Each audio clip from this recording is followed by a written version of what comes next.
Good evening and welcome to Comalander Stadium. We are in San Antonio on a Thursday night and it's playoff time for the Hondo Owls. We're going to be taking on the Ingram Warriors tonight and we are so glad to be able to bring the game to you. We are so excited. I'm Jonathan Aiken. Obviously, I've got Kobe Twilliger on my left. I got James Estes on the camera on my right. Guys, it's good to see you. Man, this is fun. This is what it's all about. It's time to make a run. The regular season is over, and we were co-district champions. But now this is what they're playing for. We're 8-2. We lost 2 games by a total of 3 points. Could have easily gone undefeated, and now it's time to hopefully clean up everything and play some playoff football. Make a run. Go deep into past Thanksgiving. Let's go into December. Let's make a run. Let's see what we can do. The Owls won the toss and deferred to the second half. They're about to kick it off to the Ingram Warriors. We are starting here just moments away. 0-0 is our score. About to kick it off. Super excited to be here. Super excited to bring this to you. Kobe, you said we haven't really played Ingram much since the 90s, We right? have not. Not like the last time we played was 1997. Played 6 times. Hondo leads the series 4-2, and yeah, I actually remember them being in our district when I played back in the mid-90s. Yep. So here we go. Here's the kickoff from the freshman, number 26, Gabriel Rodriguez. It's going to be taken at the 8-yard line. Let's see if we can get a stop here early. Somebody wrapping him up, and he does right there at the 22. Tackled by number 33, Anthony Garza. And now the Owls defense will come out on the field, see if we can get a quick 3 and out. Maybe start this game a little different than some of the ones we've had this season where we give up the early lead. Maybe we can actually start with the lead ourselves. I mean, that's kind of crazy to think that. But looking at the flags, it does look like the wind is going to be at the Owls' back to start this game. Looks like the wind is blowing towards the north end zone coming out of the south. So we'll see if that has any effect on the game as it goes on. Looks like a nice breeze. I wouldn't say it's too much, but maybe 15 to 20. And the Owls on defense to start this game by district action against the Ingram Warriors. 1st and 10 for Ingram at the 22. And they're going to hand it off, and he's going to make a cut, and he's going to take a pretty good hit at about the 24, so we'll give him 2 yards on first down. Anthony Garza again on the tackle. So 2nd down and 8.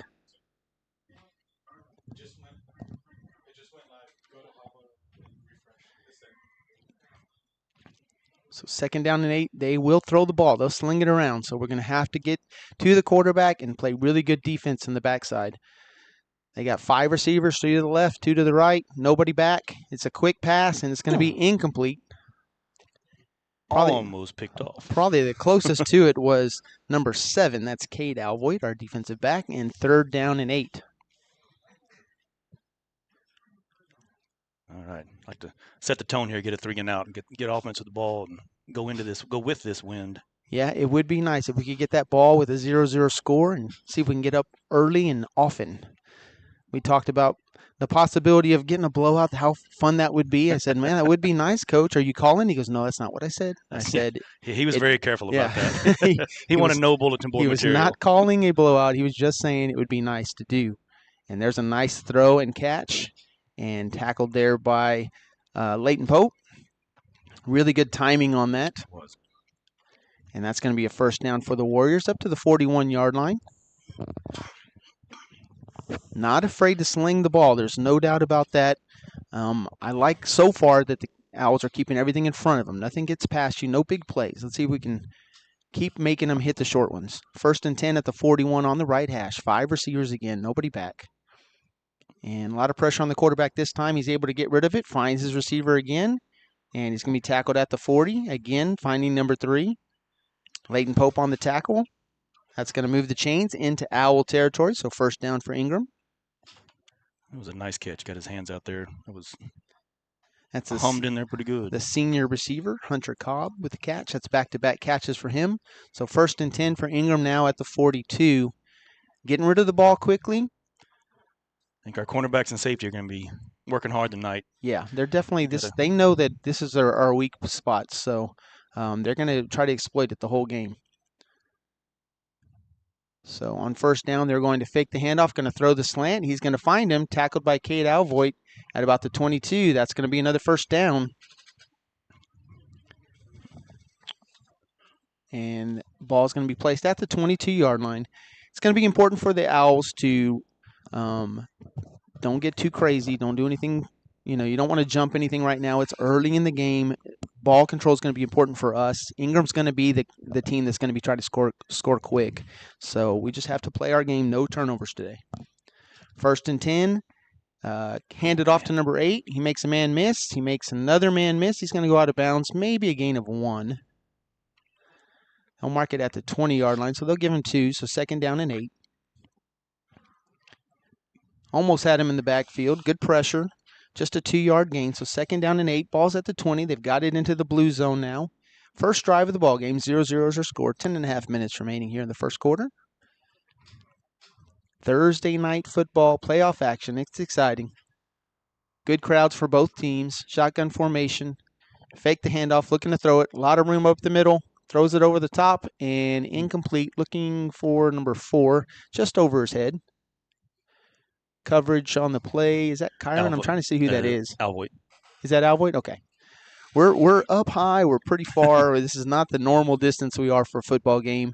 I'm not going to complain. We're in a nice, comfy. I mean, we've got AC. It's actually a little cold in here, and I think we're closer than we were in Poteet last week. That's probably true. Actually, we weren't not close in Poteet. So 3rd down and 8. Big play here for the Owls. 5 receivers. And going to get rid of it quickly. It's going to be incomplete. Looking for his tight end, number 33. Don't see any flags, so that's going to bring up 4th and 8. And with the ball at the 20-yard line, probably going for it here.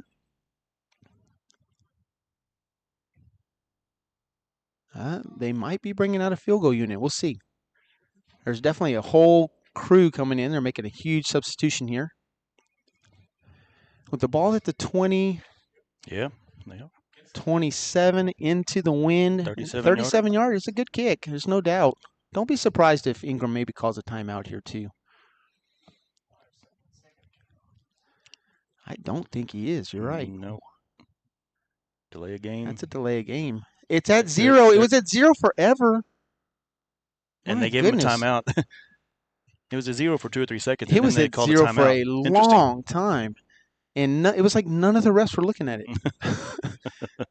So they give Ingram the timeout. That's kind of what I thought they were going to do. I thought they were going to call a timeout because I didn't think they wanted to rush the kick. So the ball's being placed at the 27. If they decide to go for it, and I don't think they're going to. And here comes the offense back out. Change. Here we go.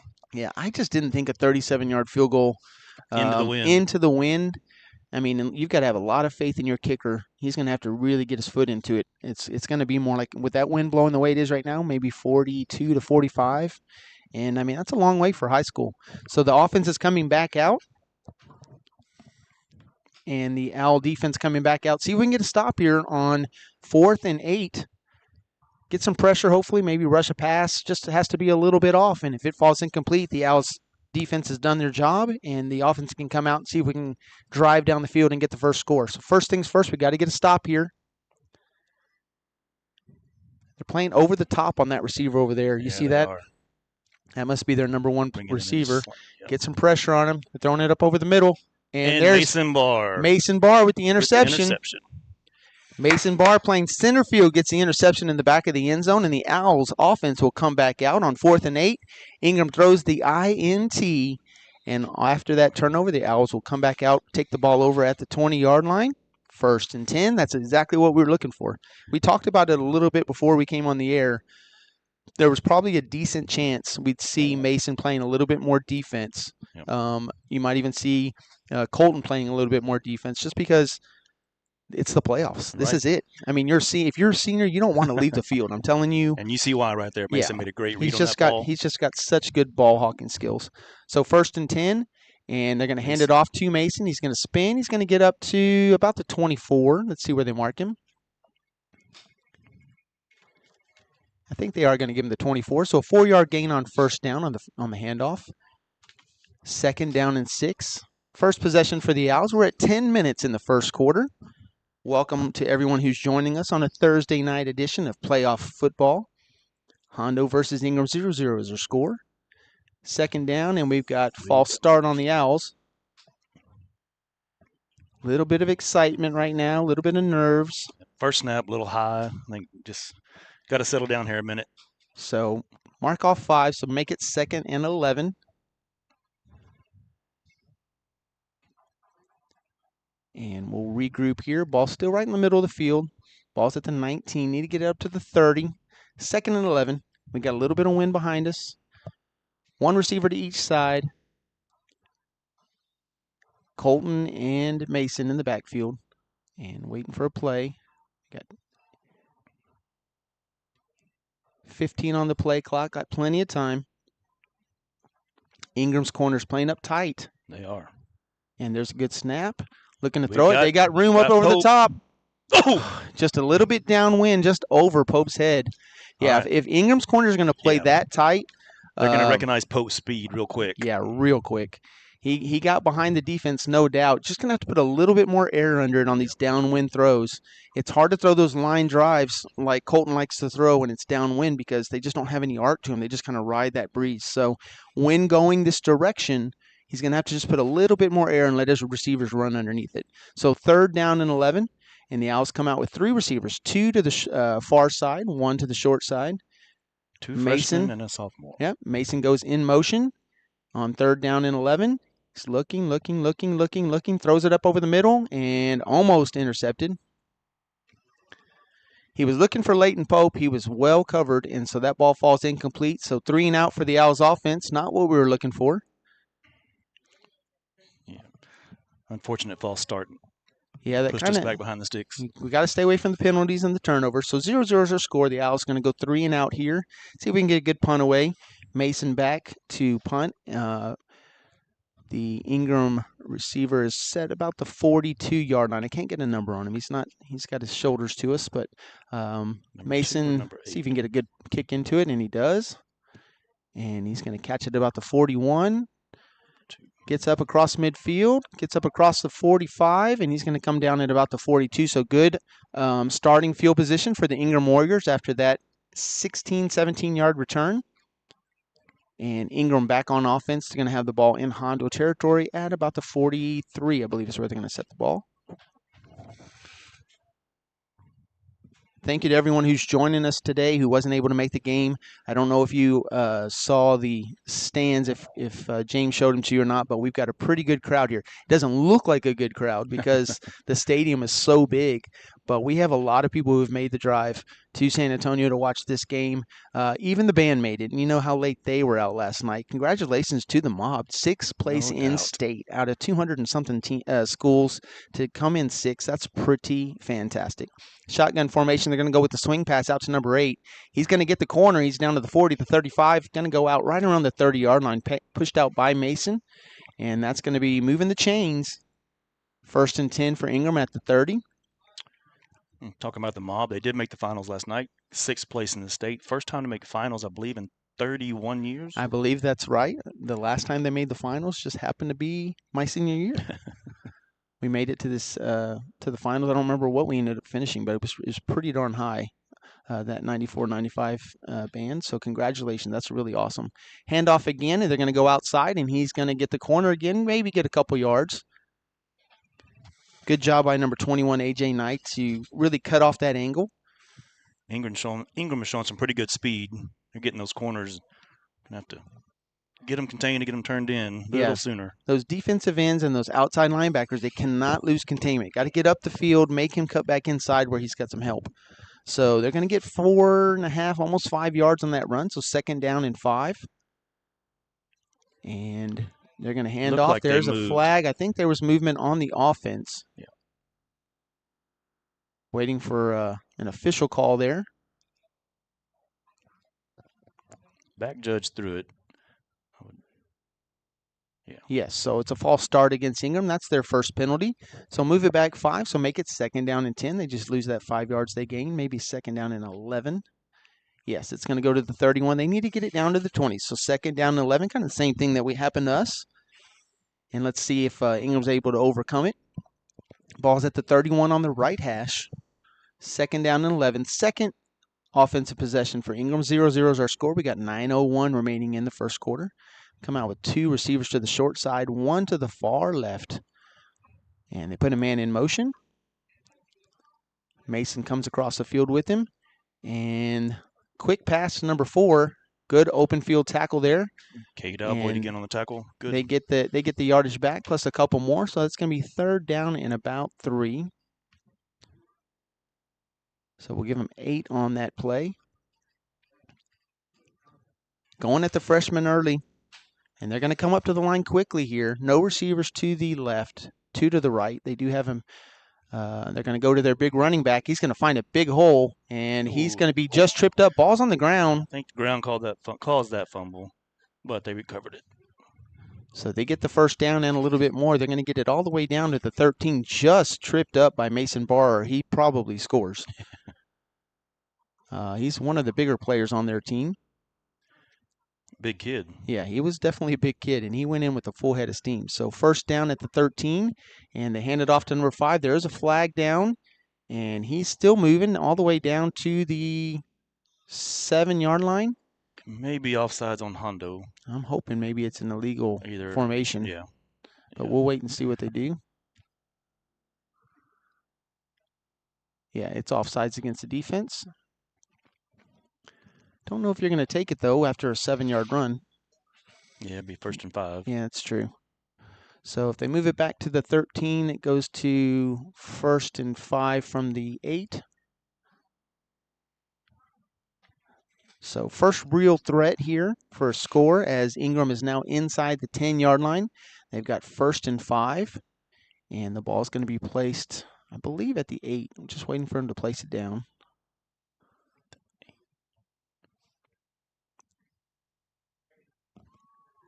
Yeah, so 1st and 5 from the 8. They can get a 1st down at the 3. So Ingram is definitely threatening here. We've got 8:17 remaining here in the 1st quarter. 0-0 is our score. Hondo's had the ball just once, 3 plays and out. Ingram drove down to the 20-yard line and turned it over on downs. Actually had an interception in the end zone by Mason on 4th down. So the Owls looking to try to create another turnover here. And it looked like there was a false start again. Nobody was. And that's going to be incomplete in the back corner of the end zone. I didn't see any flags, though. So No. it's almost like the only person who moved on the snap was the center and the nose tackle. Yeah. That was snapped the ball and everybody stood there. Yeah, that was kind of weird. So they try to throw it to the corner of the end zone. It falls incomplete. 2nd down and 5, going quick. And they're going to hand it off to their big back, and he's going to get tackled almost at the line of scrimmage by the blitzing defensive end. I think that may have been. Is that Mason or A.J. Knight? That's A.J. That's A.J. Good tackle by A.J. Knight, who came in off the end and going to be tackled maybe for 1-yard gain. So now 3rd down and 4. They've got the ball just about touching the 7-yard line. They need to get it down to the 3. Owls defense has stepped up 2 plays in a row. Need to find another way to do it. 2 more plays. And they're going to spread us out. 2 receivers. They open it up wide. Put a man in motion. Watch for that man in motion. Nobody went across with him. And I think Hondo called a timeout. Yeah. When nobody went across with that receiver, I was like, Houston, we have a problem. And somebody was not happy about it. And so Hondo's going to talk about it. 3rd down and 4. The Owls trying to make a stop here. Ball's at the 7-yard line. Got to get it down to the 3 for Ingram. Owls just trying to get a stop and preserve this 0-0 score. 7.5 minutes to go here in the 1st quarter. Your early thoughts, Kobe, on the game? Our offense start off a little slow again. Hopefully we can get a stop right here and not start the game off down a touchdown, although that's kind of been our MO for the year. But offense will get it figured out. I think speed of Ingram is a little unexpected maybe. Yeah, I mean, it's very early. Ingram's definitely showing a lot of speed. I wouldn't say in the trenches that we feel like we're getting pushed back at all. I just feel like they've got a lot of speed that they're using to the outside, and they're definitely using that to their advantage. And we knew when we came up against a team that could throw the ball and sling it that it could potentially pose some problems. So no doubt. Right now, we've seen our defense bow up before. We've seen them do it. It's a tall task right now at this spot on the field. So they come out with 5 receivers, 3 to the left, 2 to the right, empty backfield, quarterback in shotgun formation on 3rd and 4. He's looking to throw it, and he's going to throw it back to the corner of the end zone, and it's going to be incomplete. A lot of hand jostling over there, but I didn't see any flags. It was Alvoid on the coverage. Alvoid back there again. There were two receivers actually back there, but Alvoid was probably the closest one to it, and it looks like they're going to send the field goal unit out this time and try to get their 3 points. So the ball again stays at the 7. A good job by the defense. It was. If you think about it, they had 1st and 5 from the 8-yard line, and Hondo was able to hold them to 1 yard in 3 plays. So now the Owls trying to. Quarterback is the holder, looks like. Yeah, you don't want to fall for the fake. Ball down, kick up, and I believe it's right down the middle. It looked wide left. No good. Did anybody signal it? Yes. Okay, awesome. I thought it was inside the post, but from where we were, I couldn't tell. And I didn't see anybody make a signal.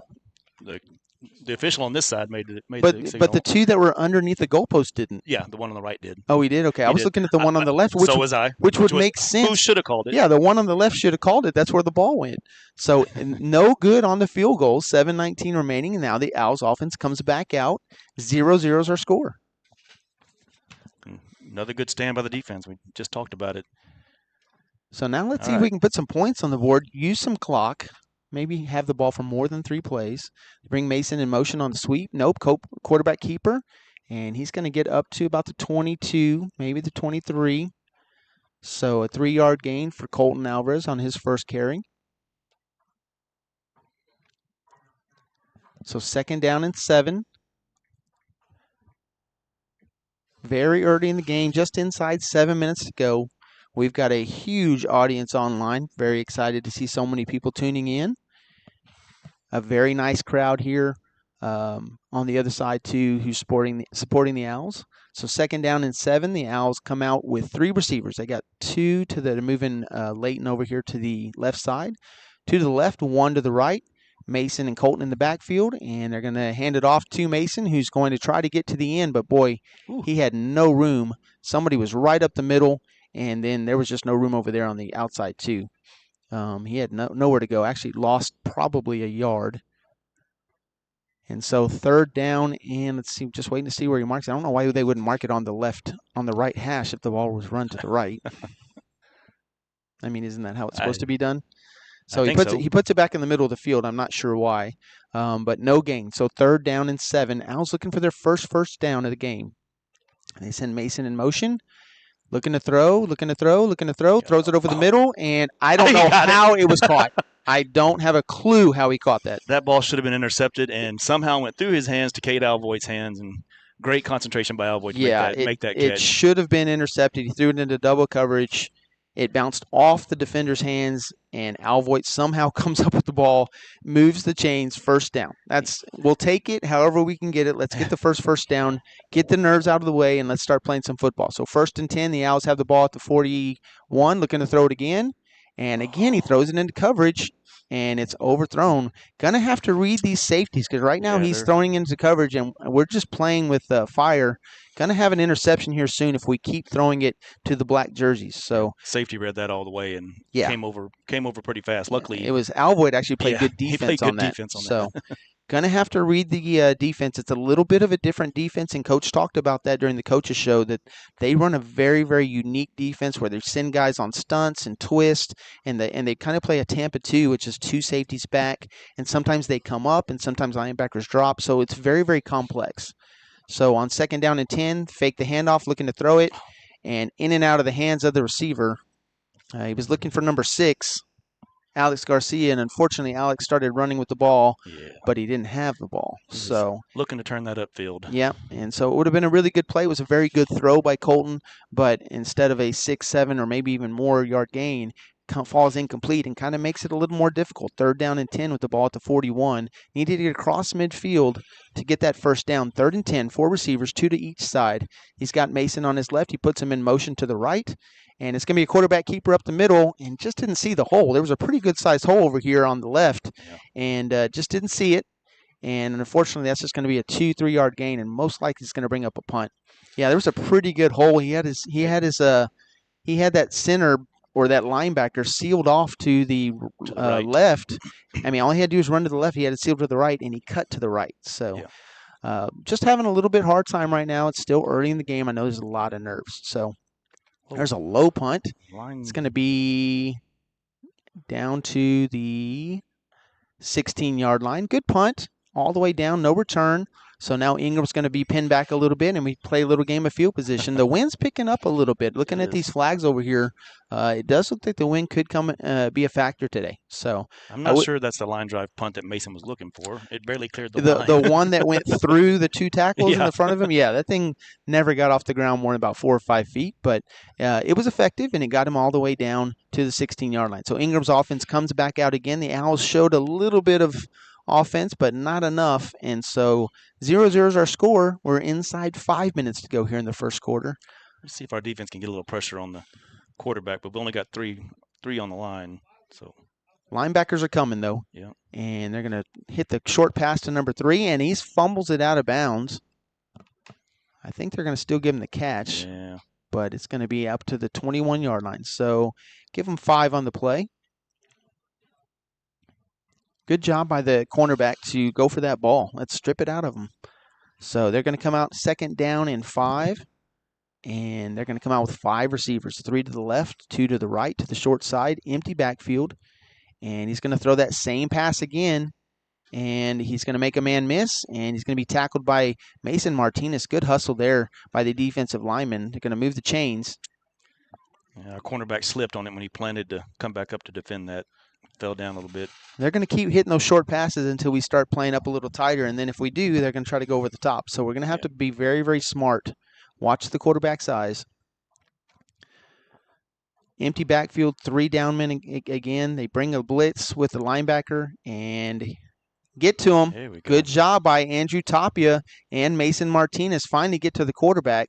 That's the first sack of the ball game, and it's going to be a loss of 5 yards. Push them all the way back to the 30-yard line.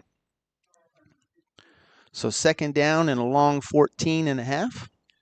Finally got pretty good coverage on their receivers. Made the quarterback take a little more time than he wanted and gave our defensive line time to get there.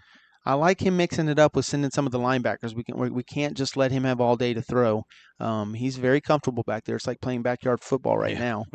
So he brings a tight end in motion. He's got it back in the backfield, and he's going to roll. He's going to throw it to the corner. It's going to be out of play. Good pressure there that time. Mason Martinez was coming up the middle, and Joby Pimentel got his hands up in his face, made that throw a lot harder than it had to be, and falls incomplete. And now 3rd and 14.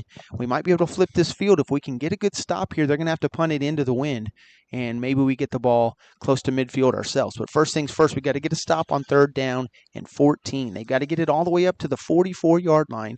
Ball's just barely touching the 30. 5 receivers again, empty backfield. Here comes a blitz again with the linebacker. A lot of room over the middle. He's going to hit a man right around the 32, but he's going to be tackled hard by Mason Martinez, and he's going to be stopped short of the line, the original line of scrimmage, maybe a gain of 3. He's going to be tackled at the 33. Tough, hard tackle. Great defensive pursuit by Mason Martinez. He's here to play ball, folks. You're not going to get out of his hands. He had a hold of him and was not going to let go. No, he was chasing him, and then he when he stopped to try to make a move, he got to meet Mason Martinez up close and personal. So 4th down. Let's see. Mason Barr's back at about the 40. They're punting into a pretty good win. Let's see where they're able to get it to. And he's going to run sideways. Mason's going to make a fair catch at the 42-yard line. So good field position to start for this drive. Good job by the Hondo defense. 2:42 remaining in the first quarter. We have a 0-0 ball game.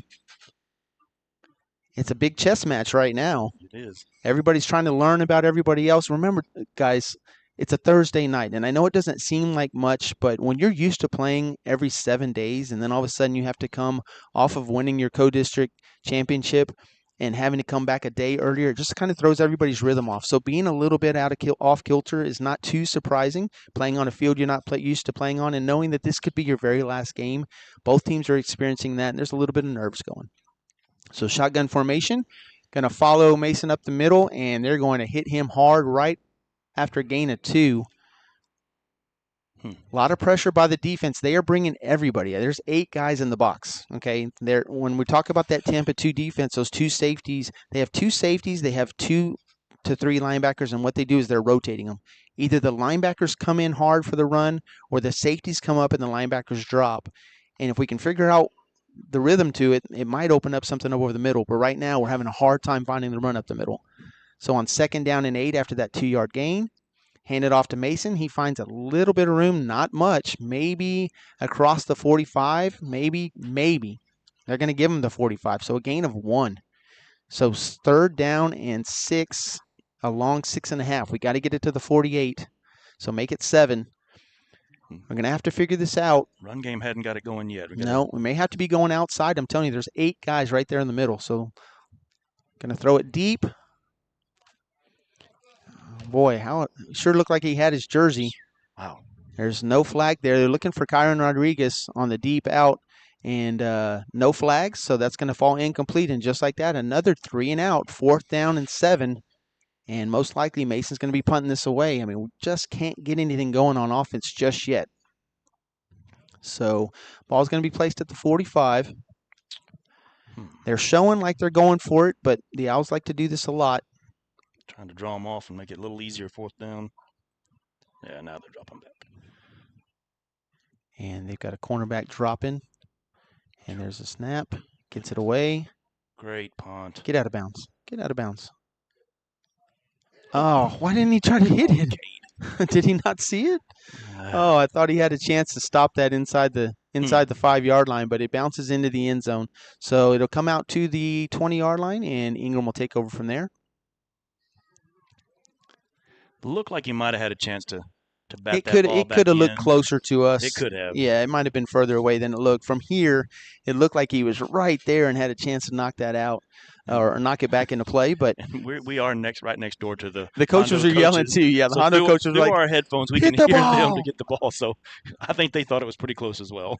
And Alvoigt's out after running down the field. He catches breath. So there's been a substitution there. Let's see what happens on 1st down for Ingram, and they're going to hand it off. Try to go outside, and that's going to be a big loss. Mason Martinez and Liston Blanks, I believe. Let's see. Yep. Is that number 56? Yes. Yep. Yeah. So finally got a good push from defensive line. Yeah, and did not let him get the outside. A 4-yard loss on 1st down, so 2nd down and 14. Clock's now almost inside a minute here in the 1st quarter. We have a 0-0 ball game right now.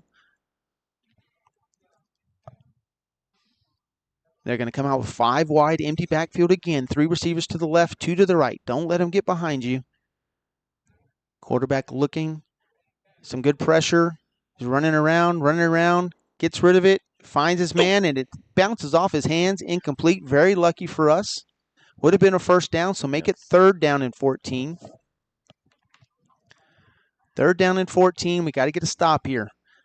Take advantage of the mistakes. There was a mistake right there with the dropped ball on a nice 15-yard pass. It wasn't even coming in that hard. It's kind of soft. And the receiver's like, I don't want it. And they're going to mark it at the 6.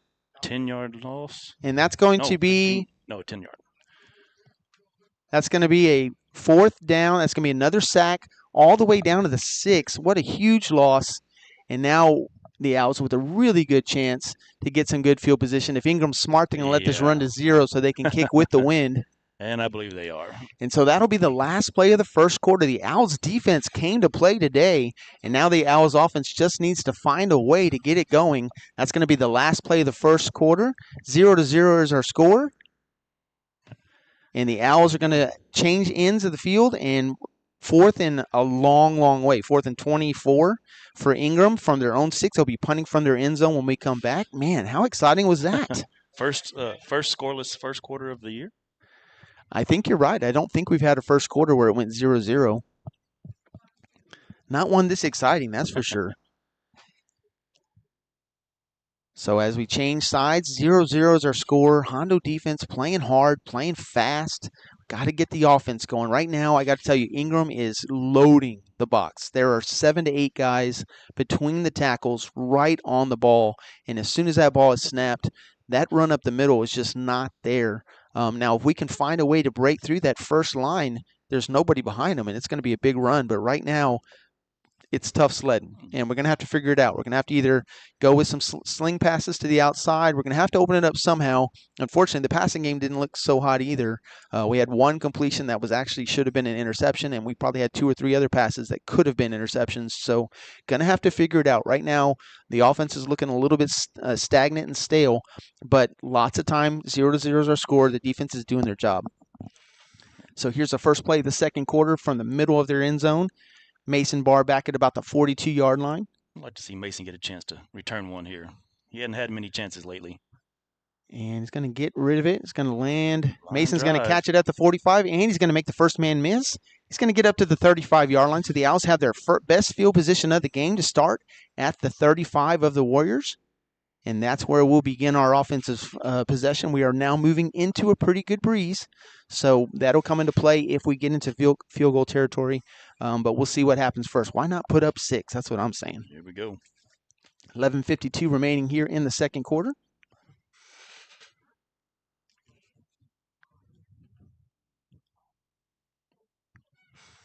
And the Owls offense coming out on the field. Ball's at the 35-yard line. Make it the 36 is what they're giving us. So 1st and 10. They send Mason in motion. And it's going to be a quarterback keeper up the middle. And again, we had a missed block right off the bat. And wasn't able to make the first man miss. Going to be tackled right at the line of scrimmage. Maybe a gain of 1. 2nd down and 9.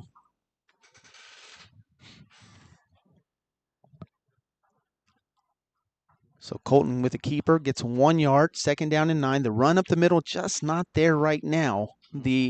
I would say the Owls have the size advantage, but Ingram has the speed advantage. So they're real quick, and if you can't get your helmet on helmet, they're just going right around our lineman.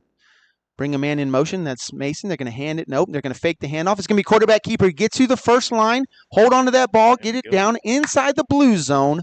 Colton Alvarez with the first down run all the way down to the 17-yard line, and the Owls are in business. Finally got past that first initial line, and it was opened up. And like you said, if we can get past that initial push, we got a pretty open. And I like the misdirection of using Mason as he comes across. It just makes everybody stand still for just 1 second, wondering if Mason has the ball.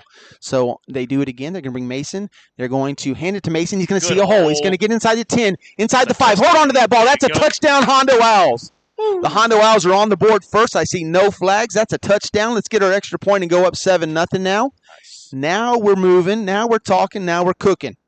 One big run up the middle by Alvarez opened up that handoff from Mason. Great cut back to the middle as well. It's the chess match we talked about. So what we're used to seeing where the quarterback and everybody right there in the middle, everybody's running up the middle who has it. Now we're using some motion to go outside. Let's get this extra point now, number 26. You've got this, Gabriel. Ball down, kick up, and I believe it missed to the right. So just outside the right upright. That's going to be 6-0 is our score. Looked like he just kind of shanked that one. Yeah, it wasn't real clean.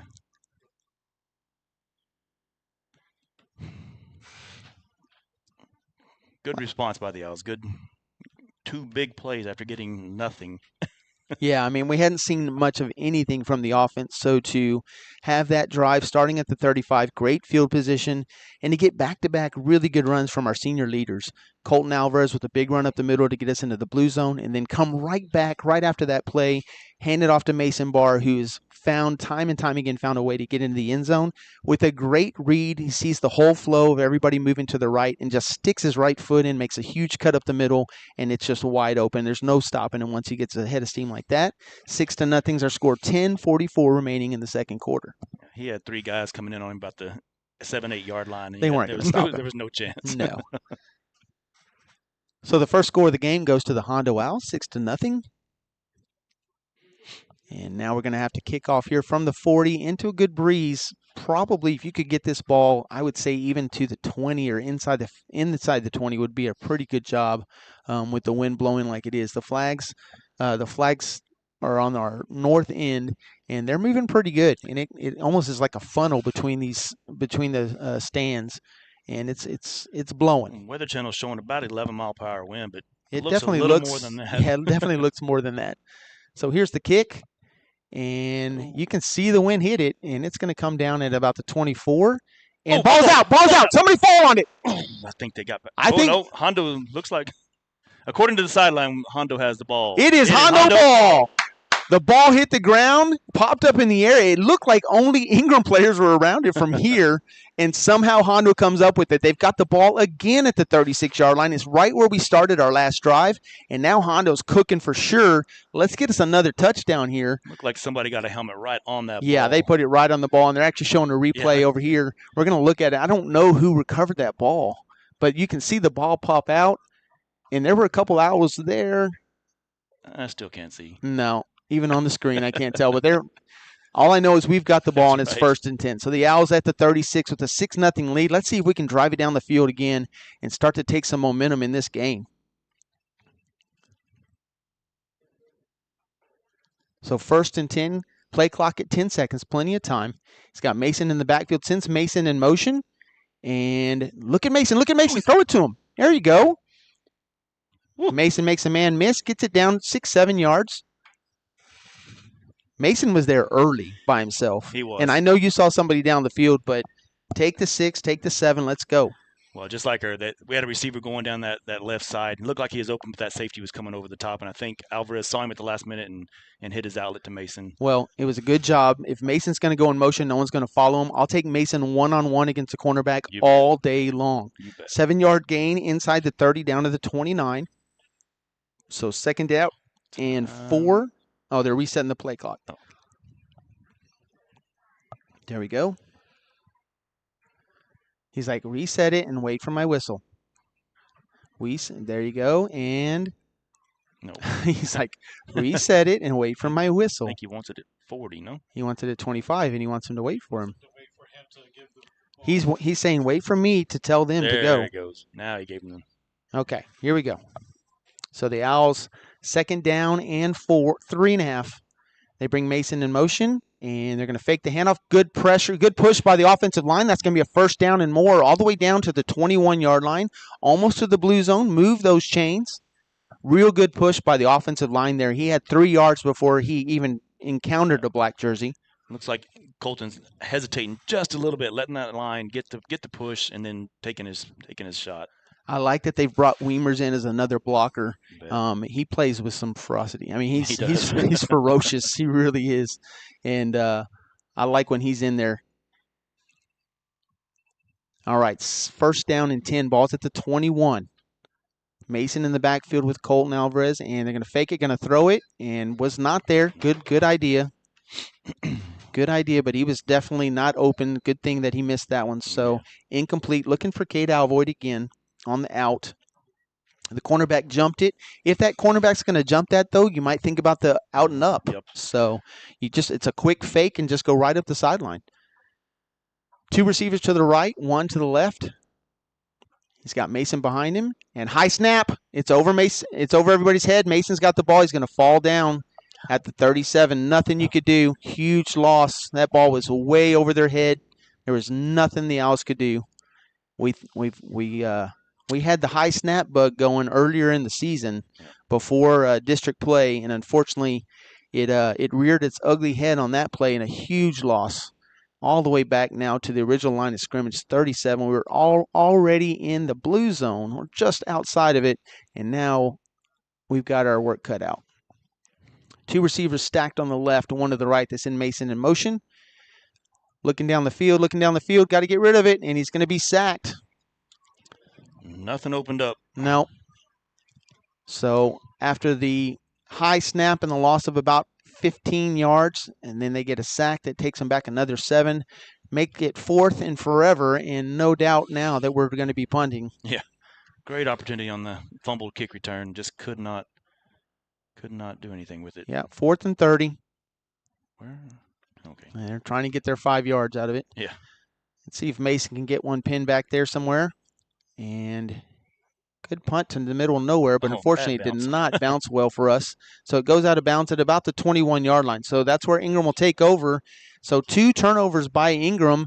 Owls were not able to capitalize on either one of those, but they did get a drive into the end zone here to start the 2nd quarter. So 6-0 is our score, 8:29 remaining. And now Ingram going on offense, and they'll have the wind behind them. I don't know, as a quarterback, I can tell you that I'm not really fond of the wind being behind me. I liked throwing it into a little bit of breeze. It felt like I could put some more zip on the ball, in my opinion. I feel like sometimes when you've got the wind behind you, sometimes balls can sail. So get a little floater out there. Yeah, they tend to sail a little bit. And so it's not as easy on those 10 to 15 yard throws downwind. If you don't really finish your throw, they can kind of sail high. The ball's on the ground. Ball's on the ground. Quarterback's going down. Andrew Tapia with a sack. Bad snap, and he's going to be tackled all the way back at the 12, maybe the 13, waiting to see where they mark it. That snap came out sideways. I'm not quite sure what that was. Maybe so. And the quarterback looks a little shaken up. He was not real happy about that. I don't think he liked picking up that ball and meeting Andrew Tapia that close and personal. He's like, at least take me to dinner first, Andrew. Goodness. Ball's at the 13-yard line. Big loss there. Second down and a long way. Put a man in motion. And there's a snap. They're going to fake the handoff. Looking to throw it. A lot of pressure again. Go, Rudy. Rudy gets him. Rudy Alvarado gets him by a shoestring. Tackles him at the 5-yard line. What a great play by number 74. I thought he had him. Then I thought the quarterback got away. Rudy made the dive and got the shoestring. Back-to-back sacks for the Hondo Owl defense, and they're pushed all the way back to their 5-yard line. They need to get to the 32. So it's going to be 3rd and 27. And the Owl defense now play a little soft, give them that 5-yard, 10-yard pass, nothing over the top, and let's make them punt again. Clock's going to be just inside 7 minutes. They come out with 3 receivers. They're going to hand it off. Oh, my goodness. Mason Martinez and Liston Blanks together. I said, let's stop right here. Oh, my. Number 8 is going to have nightmares about those big blue helmets. Wow, what a pop right at the line of scrimmage. So 4th down, ball's at the 5-yard line. And again, Ingram finds himself punting from the end zone after a really early offensive surge from Ingram on their first 2 drives. They have had nothing going lately, and the Owls looking at some good field position again. Low snap, just gets it away. Get away from it. It's going to land at the 40. 44. It's going to go out of bounds at the 46, maybe the 47-yard line. The Owls will start from there. Great job by the Hondo defense. I've not seen them play with this much energy in a long time. They're pumped right now. Yeah. This is, if they continue to play like this, it's going to be a great game. We just got to get the offensive going. I love to see a 2-score lead. You bet. I'm a little bit nervous right now. I'm sure everybody is with just being up 6-0. I'd love to see if we could just take this and just go all the way to the end zone and score. Use 6 minutes to do it, too. We got 6:22 to go. We get the ball first in the third quarter. So Owls on offense now. Let's take care of the ball. 2 receivers to the short side, 1 to the left. Mason and Colton in the backfield. Colton waiting for the snap. Good snap.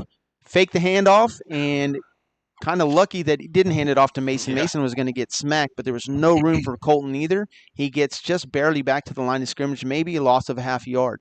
And they're bringing everybody up the middle. Got to find a way to avoid it.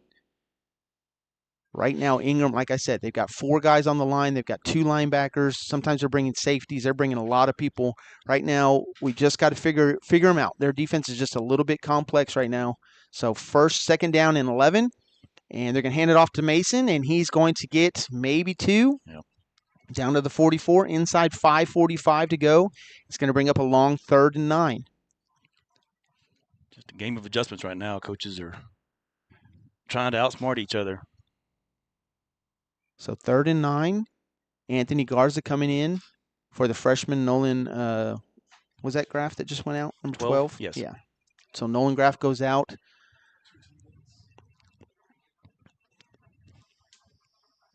Third down and 9. Shotgun formation. High snap. Quarterback keeper. Finds a nice hole. Gets it out to the 41-yard line. Okay, nice gain. And this is probably go-for-it territory. They got it at about the 41. They're going to need to get it down inside the 38 to about the 37.5. So we'll call it 3.5 yards is what they're going to need. Waiting for that call. It's inside 5 minutes. A lot of options here. You could go for it. You could do the pooch punt since nobody's back. There's a lot of options here. High snap again. He's going to follow his running back, and he's not going to get it, I don't think. He's going to come up about a half yard short.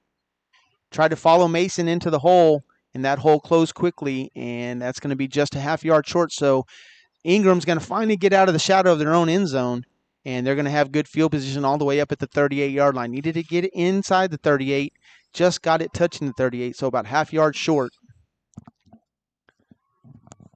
I think Colton was kind of waiting for that hole to open up. I wish he would have just maybe hit it a little harder.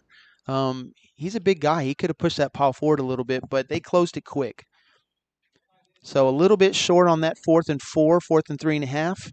And so now we're going to have to find a way to stop them again. The defense has done their job multiple times. Let's see if we can do it one more time. Clock 4.5 minutes, and here on first down, they're going to run it outside. And good tackle. Good pursuit. That's Andrew Tapia on the backside for a loss of 2, 2nd down and 12. Really good job by the linebacker. Good pursuit on the backside. So 2nd down and 12. Ball's at the 36-yard line. We are almost inside 4 minutes to go here in the second quarter. 6-0 is your score. Wow. 2nd down and 12. 5 receivers. Looking for that quick pass. It's not there. It's not there. A lot of pressure. Throws it up in the air. Almost intercepted in and out of the hands of Leighton Pope. Good coverage by the defense over there on the far side. And make it 3rd down and 12. The Hondo defense, man. I'll tell you what, Andrew Tapia's got his motor running. Yeah, he does. He was in pursuit of that quarterback again. I think those Gatorade jugs have Red Bull in them. All right, 3:52 remaining here in the second quarter. They're going to come out with 5 receivers again, 3 to the wide side, 2 to the short. There's only one guy over here. Okay, here we go. And there's a timeout again. Somebody called timeout. It's the Hondo. Hondo defense called a timeout. Coach saw something he didn't like, called a timeout. 3rd and 12. Ball's at the 36-yard line. They need to get it all the way to the 48. Hondo defense is playing stout. 6-0 is our score. The Owls were able to make one drive count after was it right after they turned the ball over on the kickoff? Or no, it was right before that we did that. So the Owls defense, boy, they are playing fast right now. And hopefully we're wearing out that Ingram offense. 3rd and 12 here, 3:52 remaining. The Owls did defer to start the game. So we're going to get the ball first in the third quarter. It'd be really nice to go in at halftime with the lead. Only other game tonight involving our district and the district we're playing against, Llano is up 28-0 on Poteet with 3:27 left in the first half. Now, the games that we're going to be watching that are of importance tomorrow are who? Raymondville and Orange Grove, I believe, is the winner of this game will play that game. Correct. Jourdanton plays Marion tomorrow night. Crystal City plays Randolph. And that other district, Edna and San Diego. So we get the win tonight, and then we'll have to wait till the weekend before we get to know a little bit more of who will be playing and where. But first things first, let's finish this game. 3:52, second quarter, 3rd and 12. And quarterback gets rid of it, and it's going to be complete, and I believe he's going to get the first down. It's going to be just past the line of scrimmage. He's going to get it to the 49. And they needed 12. They got 13. So they're going to keep that clock moving, and they're going to have 1st and 10 at the 49-yard line. Cade Alvoit on the coverage. He was right there, but it was a really good throw. So clock running inside 3:40 now on 1st and 10. They've got the ball close to midfield. Need to get some pressure. There's some pressure up the middle. He's rolling. He's looking, and that ball was not caught. That ball hit the ground. I sure thought it did. That ball hit the ground. What are we doing? Wow. There's no way that he caught that ball. It skipped right off the ground. They give him the catch. That's 6 yards. So 2nd down and 4. Clock still running. Going to be inside 3 minutes before they snap this one. I mean, we're not very close, and I can see the ball hit the ground. That's all right. So 2nd down and 4 after the 6-yard gain. Empty backfield again. 5 receivers. And they're going to throw it on 1st down. And a good tackle by Leighton Pope and also Liston Blanks, and Anthony Garza got over there to help, and that's going to be a 1st down. It's going to be ball at about the 35, 36-yard line. So Ingram starting to move feeling a little bit of confidence on offense now, moving the ball. Clock's now inside 2:40. 6-0 is the score. Owls defense needs to find a way to stop them so we can go in at halftime with the lead. 1st and 10 for Ingram here on the right hash. They come out with a back in the backfield, I formation. Bringing man in motion. And they're going to roll to the strong side. And they're going to throw double move, wide open, touchdown. Number 4 with the double move goes out and up, and that's the move we were hoping to maybe throw on them. Yeah, had a one-on-one over here, and our DB was playing about 10 yards off at snap and just broke on that first on the first move. Yeah. Hit him over the top. He's a freshman. He's a very good player. That's a learning moment right there. You bet. So 6-6 is your score with 2:15 remaining. Plenty of time for the Owls to get another score. Extra point pending here. Straight down win on this kick. There's a snap, hold, kick is up, and I think you got that one. So 7-6 is your score. Ingram has the lead now, their first lead of the ball game. And with 2:15 remaining in the second quarter, the Owls special teams will come out, and they've got to kick it to Leighton Pope and to Mason Barr. So good luck to them. We've seen a lot of different strategies done by special teams against Jourdington. They decided we're going to do onside kick. We're not going to kick it to them. We've seen some other teams that said we're just going to pooch kick. So we'll see what Ingram decides to do. With the wind behind their back, they may decide to kick it deep. They've got a lot of confidence in their special teams, but you never know. I think last week was most unique with Poteet laying the ball sideways on the field for every kickoff. That's right. That was unique. I was like, maybe they lost their tee. I didn't know. I was like, should we get them one? I don't know what we should do. So 2:15 remaining here in the second quarter. For a second, I thought they were playing pickleball over there, but it's just boring tennis. Just boring tennis. Just boring tennis. Do you think if they were playing pickleball there, we would hear it here? Because it's usually kind of loud.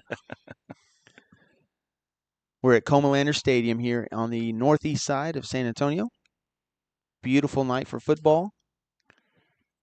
And we're going to be receiving this kick. 7-6 is our new score. Ingram with their first lead of the game. And they're going to kick it kind of short. And it's going to be taken by Kyron Rodriguez. He's going to go outside. He's going to make a man miss. He's going to make another man miss. He's going to get it out to close to the 40. Maybe the 39-yard line. Good starting field position. Good return by Kyron Rodriguez. I'm sorry, Caleb Coronado. That was number 2. Number Caleb. 3 is on the other side, wasn't it? Yes, Caleb. So Caleb Coronado returns it to the 39-yard line. In my defense, we are far away. Rob, we need your binoculars. A couple local scores. Sabanow's up 27-21 on Iola in the second quarter. Bernie Champion up 27-0 on San Antonio Southwest. So with 2:07 remaining, probably one play before we get to the 2-minute warning. The Owls first down and 10 at the 39. And there's a flag, but I'm not sure why. I think he waved off his flag. Yeah, he waved it off. No foul. Did it just fall out of his pocket or what? The back judge waved it and then walked up and moved the football about 6 inches forward. Well, that's good for us. Okay. Yeah, that was just kind of weird. So 1st and 10 for the Owls. 2:07 remaining. They're going to send Mason in motion. They're going to fake the handoff. It's quarter. Nope, they did hand it off, unfortunately. And that's going to be a loss. Golly, if he keeps it, he's got room. So a big loss on first down. So 2-minute warning now and a big 5-yard loss all the way back to the 34. Not how we were hoping to start this drive. The running game has had all kinds of problems, and Ingram has found a way to stop it and stifle us. So 2nd down and 15 when we come back with the 2-minute warning. 7-6 is our score. Remember, the third quarter we will have the ball first. So let's at least use this 2 minutes, not give Ingram any offensive chances here. And at worst, we go down 1 point into halftime. Excited to see the state finalist over there getting ready to take the field. The Hondo Mighty Owl Band, who took 6th place in the entire state. The first time, again, that they had made the finals in 31 years. Pretty awesome. I was watching that live. Good friend of mine and a fellow classmate, Shannon Bermea, shared the results live, and it was kind of fun. I was actually folding laundry, and I was like, I stopped. Some of my wife's clothes are a little bit wrinkled because I stopped hanging stuff up so I could watch and see what place we got. It was really cool. So the Owls back on offense, 2nd down and 15. 3 receivers to the right, 2 to the left, and they're going to show a blitz. They're going to run a screen, and unfortunately, there's just too many people upfield for us and not enough people back here. And he gets maybe 4 yards, make it 2nd down and 12. I like the idea. Yeah. But the guys just took off downfield a little bit too fast, and they got too far ahead. Mason wasn't able to do much with it. So 4-yard gain, 3rd down and 12. The good thing was it was completed and the clock is running. So Mason can make you miss, but not 5 guys. Yeah. They came on him pretty quick. So clock's inside a minute and a half now, 3rd down and 12. Big play here. It'd be nice to get a first down. If we don't complete it, that clock's going to stop. So here's the snap, and they're going to hand it off to Mason. He's got some room. He makes a man miss. If we get a block there, he's got the first down and more. He's at the 50, the 45, the 40, and out of bounds. Great backside block by the wide receiver, number 3. Nice. I'll tell you what, they ran the ball there. I think if they didn't get it, would force. You're right. That was 7. I'm sorry. Cade Alvoit. That would have forced Ingram to use one of their 2 timeouts, but got it broke to the outside. I don't think they were expecting the run there. On 3rd and 12, I don't think they were expecting it. And so first down, big run by Mason. Gets a nice block there, maybe 3 yards. So minute left, ball's down to the 36-yard line.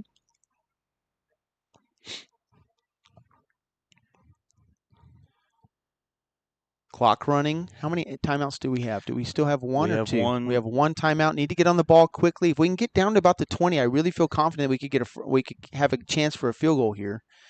Fake the handoff. Looking down the middle. He's got a man. I can't believe he didn't throw it. Just a little bit underthrown. The linebacker never looked back, but I don't know if he made contact with number 33, our tight end. Maybe if he just stops backpedaling and lets him run him over. Yeah. But unfortunately, not enough contact. So 3rd down and 7, 35 seconds remaining. It was a good play call. Throwing it into that wind, you just got to put a little bit more up on it. And just came up a hair short, maybe another yard. And I think Anthony makes that catch. He was looking for Anthony Garza over the middle. Yep. It was a great play call. 7-6. He was there. Ball's at the 36. We got 35 seconds to go. We need to get it down to the 29-yard line. That's in Mason in motion.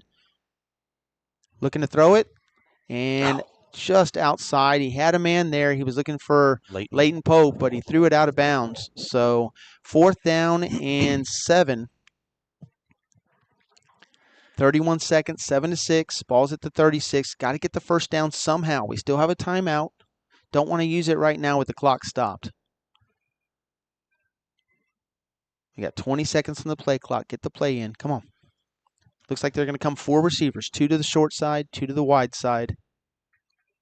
We got 10 seconds on the play clock. Mason Barr on his right side. Alvarez looking to throw it. He's got time. He throws it up over the middle. Makes the catch. And he gets the first down. Down to the 26. That's going to stop the clock while the chains move. The umpire almost made the defensive play of the game right there. Yeah, I saw that. I'm not quite sure how Mason got that ball and did not hit that official.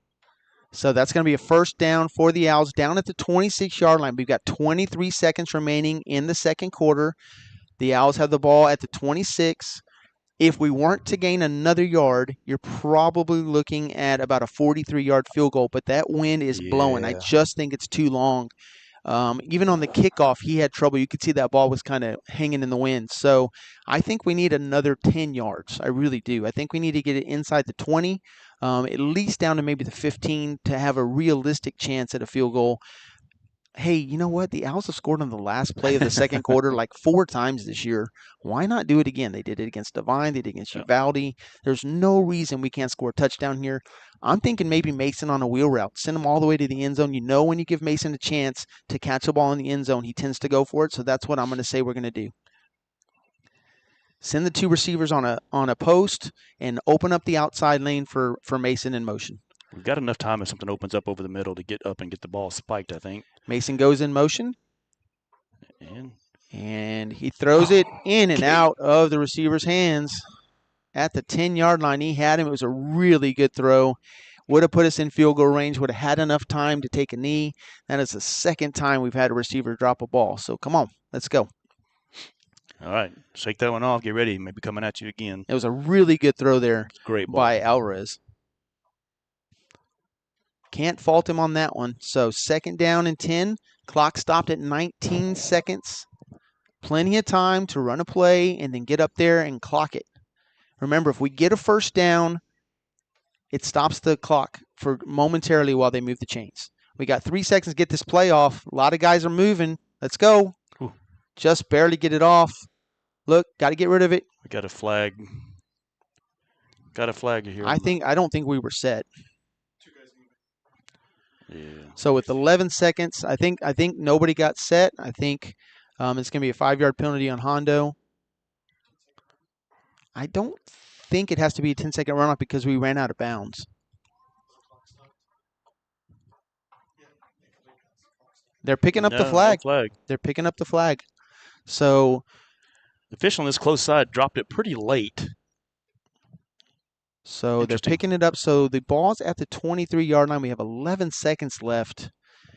I don't know now. Now you're talking about getting it into a tight window with the time. We got 11 seconds. If anybody's tackled before the first down marker, I don't think we're going to get it. And they're tackled in bounds, I don't think we're going to get another playoff. He's got him on the sideline, but he's got to get out of bounds. Good run. Get it down to the 15. Good job by Mason. That's a first down. He gets out of bounds with 4 seconds, and that's exactly what we were looking for. And that's going to bring the field goal unit out. So 4 seconds. Good job by Mason. It was. Very risky to step inside of that defender. He had to make sure that guy missed him, and he got out of bounds. He got positive yardage. So now with the ball placed at the 15, we'll be kicking from the 22. So a 32-yard field goal. Still no gimme with this win. No. There's a snap, the hold, the kick. It's up. It's long enough. I think it was. It's good! Just inside the left upright. Really good kick. That wind was pushing that ball to the left. He got it just inside the upright. And on the last play of the second quarter, the Owls take the lead 9-7 as we go to halftime. That deserved a high five. My goodness, don't leave me hanging. Great job by Gabriel Rodriguez. Great kick. The officials are quite slow on making that call. Oh, my goodness. From our vantage point, it looked like it could have been wide left. It just must have snuck in that upright. It was like watching that cartoon with the sloth in the bank. Do you remember that? I mean, he looked up the upright. He looked back down. He kind of looked to the left. He kind of looked to the right. And then he put his hands up. I'm like, come on. Let me know what's going on. So 9-7, the Owls come back. What a fantastic job. After giving up the touchdown, giving up the lead late in the second quarter, the Owls find a way to take it down the field with 2 minutes left. And on the last play of the half, they get a field goal into the wind. You bet. Fantastic. 9-7, the Owls have the lead. And guess who's coming out? You bet. The Mighty Owl Band, the 6th place team in state, made it to the finals just last night. They got to be exhausted. They've got to be exhausted. They 2 played performances, right? Yes, they were the last band to perform in the prelims at 3:45. Made the finals, performed at I believe 7:45. Results were announced at 10:30, 10 o'clock. Yeah, it was late after night. 10. It was 10:15 to 10:30. Yeah, I remember in the laundry room. I was like, why am I up? And then I was remember, I got to see how the band did. You know those kids are exhausted, but man, give a shout out to the band directors as well. I know the kind of time they put in. I've got a son who's a band director, and I don't know how they do it. So much time put into that, and just a big shout out to the mob. Fantastic job, guys and gals. So the band's going to be coming out. Are we going to be able to show? We can show that performance, right? Good. So we'll show the band performance. I don't know how well we'll be able to hear them. I wonder if we have it on the speaker, if it'll be. So I'd love for you to hear them because, it's a good show. If you made it yesterday, you're a little lighter in the wallet, but you had a good time, hopefully. Yeah, the tickets are not cheap. No.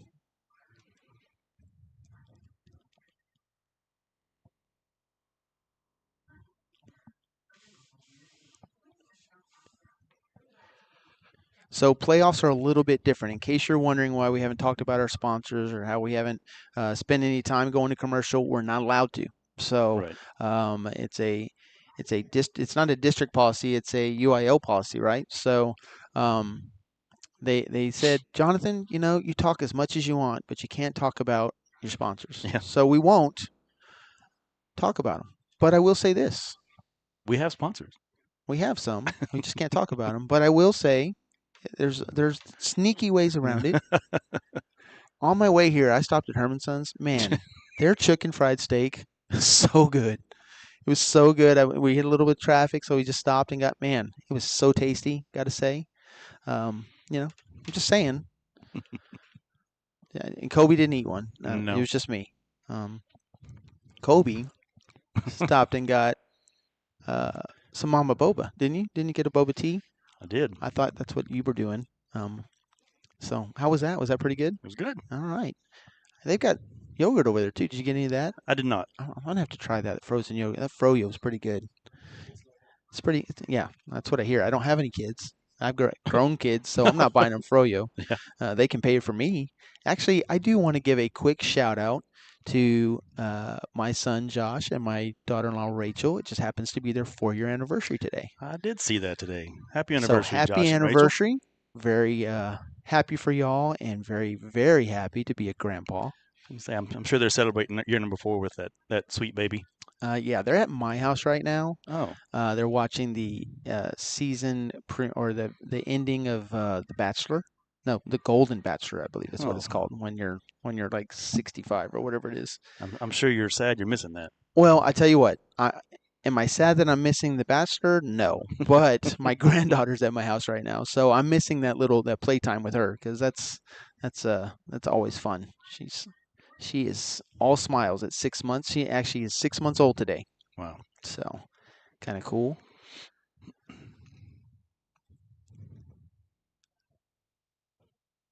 You were supposed to say I look too young to be a grandpa. I don't want to lie on air. Oh. All right. All right. I will remind you that the last time I saw Christy, she said, if I don't get a grandkid pretty soon, I'm just going to have another kid. Remember that? you turned all kinds of shades of red. You do have one of your sons married now. I do. So you never know. Silence. Yeah, you don't want to. I didn't thought you might want to chime in with something there. No. I just left me hanging. I'm gonna let that go. So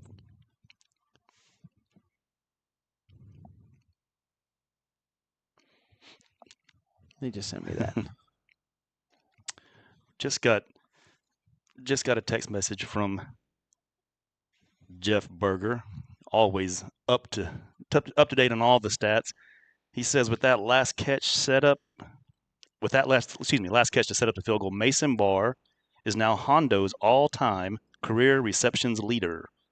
At 82, he passed Nick Stansberry 2009 to 2011, who had 81. Wow. So Mason Barr has set the receptions record for Hondo High School. That's pretty awesome. He has had a fantastic career. Seems like he's been on varsity for like 7 years. I don't know. It just every time I can't remember not watching a game when he wasn't on the field. It's going to be very, very surreal next year when we're like, "Where's number 14? And Right. who's number 14?" It's not.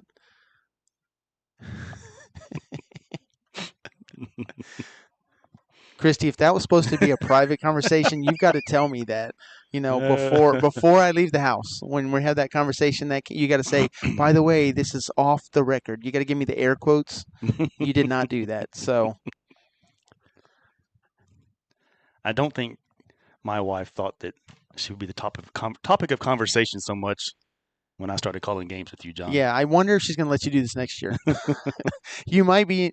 So not only is Hondo playing for their playoff lives and hoping that they have another game, Kobe's hoping when he gets home he gets another game too. So he may not. This may be Kobe's last game. So enjoy the broadcast. We may be having a special guest next week. She's a good sport. Is she? And she knows who I'm calling the game with. So I think that was probably why she didn't know she wanted you to do it. Because when I'm on the air, everything's on the table. Yeah. We can talk about anything. So the Mob is playing 2 our crowd, to the Hondo crowd Yeah, tonight, that's kind of cool. giving them giving them another shot to see them march. I don't think Ingram is going to march, are they? No, all their instruments are up here. So Yeah, instruments are still in the stands. so I guess this is the only entertainment they're going to be getting. Yeah, I can't believe. Man, what a day yesterday for the band. That's so cool. And there was a big send off in town. There was. I got to see that, and just everybody's just so proud. I mean, when you're in a small town like we have, or like Ingram, or even if you don't have a kid in the band, you have a church member's friend or a family friend or an uncle or an aunt, or I mean somebody who knows somebody. You got a There's a cousin, connection yeah, somewhere. always. And so for us, my daughter-in-law's little sister, she plays the flute. She's a freshman in the band. So even I know you have some members of your church that have kids that are in the band. So there's just so many people, and then I mean, even the football players themselves, I've called them by the wrong name because I remember their older brother, or I remember, and then I see that their parents went to school with me. I mean, it's just so many connections in these small communities. So the amount of pride that we feel to see the band do well, even though my kids weren't even in band, it's still it's your community, you just feel so much pride, and we're so proud of these kids because they worked hard, They and do. I know the band director is what, Clint, Clint Marchese. and it's a tough program they did this year. And not only do they sound good, but with the moves that they had, I mean, well deserved to make it to state and to finish so high.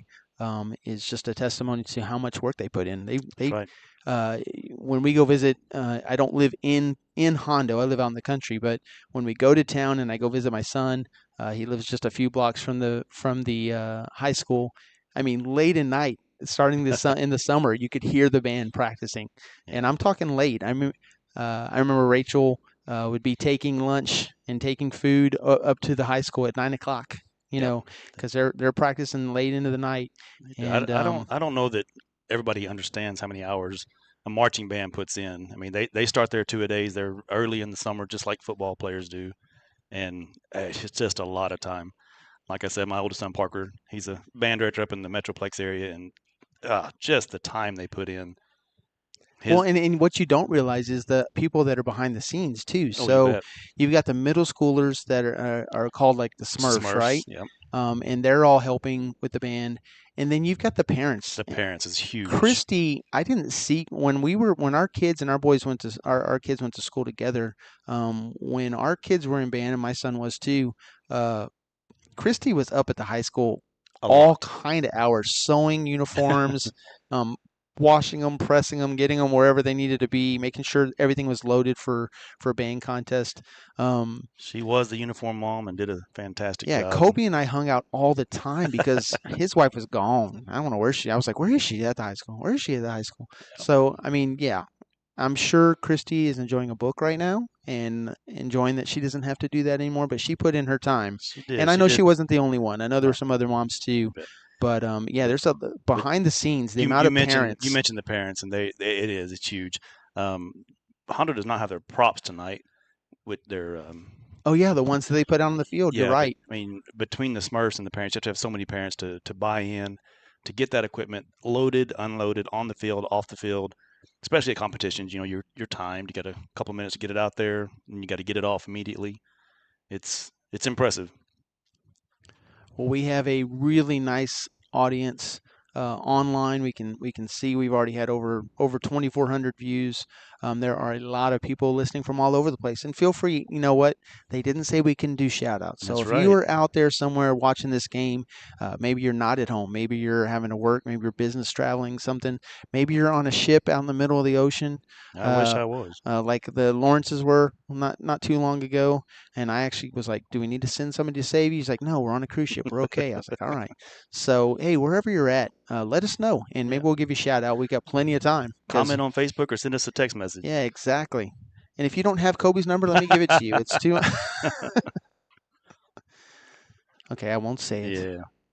But stall number 3 I'm just I've had so many spam calls the last 2 weeks that I might want to give it out to some friendly people. Get some real calls. It's pretty sad when spam is your best friend, right? Yeah, there's so many of them.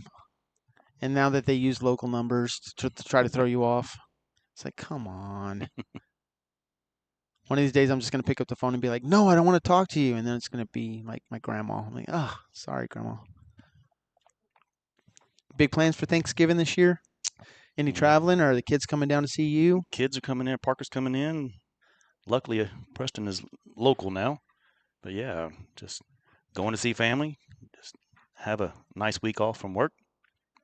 And now, now Preston? I'm gonna give him a little shout out. He has created a new product at HEB that his name is attached to a little bit Yeah. because, well, now what is it called? Is it Cowboy Kick? Cowboy Kick, yeah. He's product development manager for HEB, and his first product that he's put the time in on is hit the shelves a couple weeks ago. Yeah, Cowboy Kick. It's a spicy cheese. So I It's saw that fantastic. cheese. I It's saw good. the bag of cheese in a little 8 ounce or 16 ounce bag there, and I actually was about to grab it. And I started reading, and I was like, "This is so cool! This is Preston's cheese." And so I started reading, and it says made with a mixture of habanero peppers and Carolina Reaper, and I That's was right. like, "Yeah, that is going to destroy me." So I didn't buy the cheese. I wanted to. I did, and maybe I could buy it and give it away as a There gift, you go. but I don't think that cheese and my old body are going to agree. I tell you what, it is good. Put on a little chili on a breakfast taco. It's good. Yeah, but I could make a bag last for like a year because I'm going to be like three little Three shreds pieces. at a time. Oh my goodness! Just looking at the bag, I was afraid if I grabbed it, it might burst into flames. So if you get a chance, see that Cowboy Kick HEB cheese, just know that that came from somebody right in Hondo, Texas. But Hondo is pretty well represented at downtown corporate HEB. It Bo is. Hutto, Celeste Sheely, Preston Twilliger, and there may be more. I'm glad Bo has to work as much as he does because I've played a little golf with him, and if he had more time to golf, I think he'd be whooping up on me. Well, we got Marcus Garcia, who's Hondo alumni, drives a truck for HEB. Great company. But not one of our sponsors. So we want No, to make sure we throw yeah, that out there before anybody says, "Are they talking about sponsors?" Because we're not. nope. I will say, you grabbed your Hondo Anvil Herald that came out today, I did. and that's how you knew about us and when we had played Ingram because Jeff has the record of our games against Ingram. We played them in our last game in 1994. We had to win that game to make the playoffs and got a 14-6 victory back in 1994. It was kind of cool because as soon as we won the game, we took a knee, and I'm talking it came down in buckets, and it was kind of cool to celebrate a district a playoff victory, a playoff push in the rain. It was really, really neat. I mean, we had the fight song in the rain. Of course, a lot of people were running, but we just stayed out on the field and we just enjoyed it. It was back in the old days when you played in the mud and you played on the grass fields. Now we're looking at the artificial turf everywhere you go. But yeah, we hadn't played Ingram much since the 1990s, Nope. They played them 92 through 97. That was it. and I believe they were actually a district opponent back then. Yeah. And speaking of Ingram, we have 3 common opponents this year. Um, they lost to Crystal City 46-26. They lost to Bandera 21-17, and they lost to Blanco 35-18. Now that was Blanco late in the year, wasn't it? That was 4th game of the season. Okay, because Blanco's a different beast now. I mean, we played them their first game of the season, and they had a new coach, they had a new offense, everything was new, and they looked a little sluggish against us. But I think Blanco had a pretty good year as the season rolled on. So the mob is done. They did a great job. What a fantastic season for them. Very happy for them. And now we're almost getting ready back for football. 9-7 is your score. If you're just joining us or if you're not sure what's happened so far, the Owls came out a little bit sluggish on offense. Ingram was moving the ball up and down the field on their first 2 or 3 drives, but they were not able to cash it in for any points. We were able to turn them over on downs. We were able to get an interception. We were able to cause a fumble. were able to stop them inside the 10, and they missed a field goal. Lots of good things happening for the defense, and then the defense turned it up a notch. We had multiple sacks as the end of the first quarter came. In the second quarter, Ingram had all kinds of problems moving the ball. The Owls got some great field position on a short punt, and were able to get it in the end zone on a Mason Barr end around. Took a 6-0 lead, missed the extra point. Ingram again struggled. Hondo had the ball on their side of the field for majority of the second quarter, but just couldn't seem to find any more points. Decided to go for it on fourth down. It was really the first time Ingram hadn't been pinned down inside their own 20. Right. And so I thought that was kind of a big play, Kobe. With a 6-0 lead, I was wondering, do we go ahead and punt it? It wasn't like a 4th and 1 or 4th and 2. I think we needed 4 yards. Got about 3.5, and that kind of changed the momentum of the second quarter. Ingram able to take the ball, not being in the back of their own end zone, Right. and they were able to drive down a really good play with a double move to the receiver into the back of the end zone, and they get a touchdown, and all of a sudden the momentum is completely shifted. So with 2 minutes and 15 seconds left in the second quarter, Ingram takes a 7-6 lead, and things felt very shaky at that moment. I was a little worried. I know we had the ball first, but I really felt like we needed to do something with the ball with that 2 minutes that we had, and it didn't look good at first. It did not. I mean, we were behind the chains. It was third. I think the first play we lost 5 yards on a run to Mason. So it's 3rd and 15, or it's 2nd and 15 with 2 minutes at the 2-minute timeout. Things were not looking good. We ran for like 3 yards. So we had a 3rd and 12. Clock was just barely inside 1:45, and they ran a play that Ingram was not expecting. Right. They handed it off to Mason Barr. Mason got it kicked to the outside and caught him off guard a little bit. Got the first down. He got the first down and some. He gets it across midfield, almost to the 40-yard line, and all of a sudden now we're thinking, okay, let's use this clock and maybe somehow find some points. And that's kind of what we did, very methodically, 5 yards, 6 yards, 7 yards, got the ball moved down, and then we find ourselves with 11 seconds. We have no timeouts remaining, and we've got we need about 5 or 6 yards. We're really not in field goal range with this wind. And they throw a swing pass out to Mason Barr near the sidelines. Now, he had the opportunity to go out at about the 20-yard line, and he decided he was going to juke a man, which he did, and he's done it time and time again. But he came back on the inside of the field, inside those hash lines, inside the numbers, and by doing that, he took a real gamble because even though he's going to get the first down, the clock was ticking. Yep. We had no timeouts, no chance to stop the clock. So yeah, and so for him to get those extra 7 yards, I think those extra 7 yards is why we made that field goal, because that ball that number 26 kicked, that's Gabriel Rodriguez. That ball that he kicked was hooking as it went over that left upright, and it went on the inside of the upright. But I'm telling you, if he's another 2 yards back, I think that wind pushes it out. I agree. And so that field goal just inside the upright is good at the horn, and the Owls with a 9-7 lead. And because we deferred during the coin toss, we will have the ball first.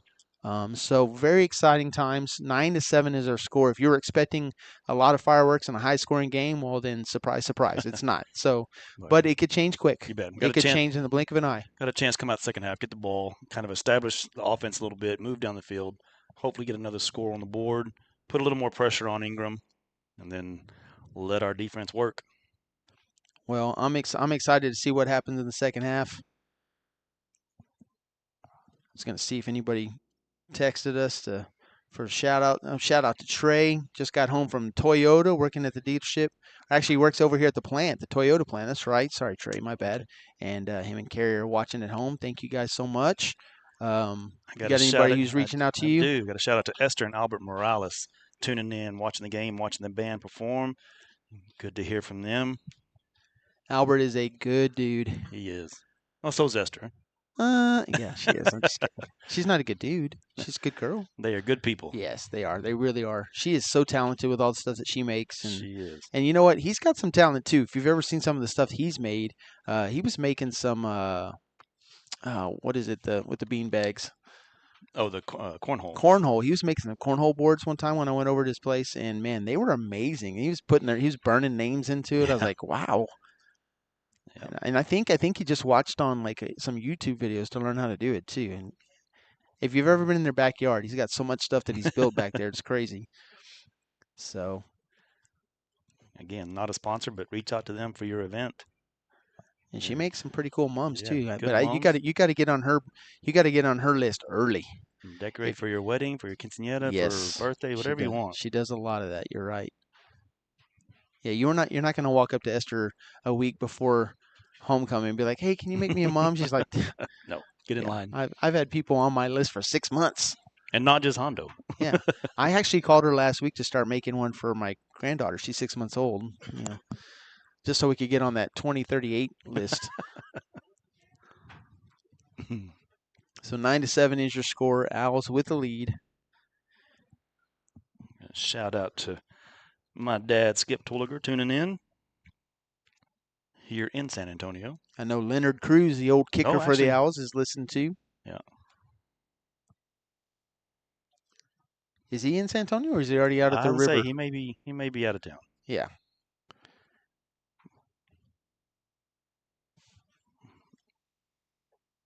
Just a reminder that with the Hondo Football Book of Records available for purchase at the Hondo Anvil Herald, Jeff Berger's compiled that book of records over all the decades that he's been, Hondo football. But you talk about a walking statistic computer. Is that what you want to tell it?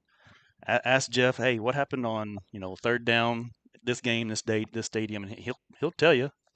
It's pretty impressive. So what if I rename Siri Jeff? Will so. my phone know all that information? Maybe so. But again, go by the Hondo Anvil Herald, pick up your copy of the Hondo Football Book of Records. Here's a little tidbit I did not know. That'd be a great. I was just told that the band actually had 4 8th graders this year. Did you know that? I did not. I didn't even know 8th graders could perform with the band. So can move up. Shannon reached out to me on Facebook and she said, "Hey, just to let you know, there were 4 8th grade students that performed with the band all year and yesterday at state." Awesome. So that's pretty neat. And her daughter was one of them. She did not tell me who her daughter's name was, so I can't give her a shout out. But I did tell her, if you know who those 8th graders are, let me know. But how cool would that be to be in 8th grade and be so good at your instrument that they're like, "Hey, we want you on the band in high school," and to make it all the way to state as an 8th grader? That means they've got a chance to do state 5 times. That's right. Can you imagine going to state 5 times? And that means as soon as they're freshmen, they got a letter jacket already that says, how's that work? Yeah, I don't know how that works. I'm telling you, when I get a letter jacket, I'm putting all 5 years on there. Now, I could have had 5 years too, but that was because I flunked one year. No, I'm just kidding. I didn't. Here's a question for you. Do you think you could still fit in your letter jacket? I could get an arm in there. Does it have to be snapped up in the middle? I want to see can you button it? I don't think that's important, Kobe. Yeah, well, if it helps, I couldn't get in mine either. So. I don't even know. My letter jacket stayed in the back seat of my car for so long. I think my sleeves are still stuck together. It just like melted onto each other. You can't do that in Texas. I mean, there's just no chance. When you live in Hondo, what do you got? Like 3 days a year that you can wear a letter jacket? Get that nice leather or I'm wearing shorts pleather. Right now. It's November 13th, and I'm wearing shorts.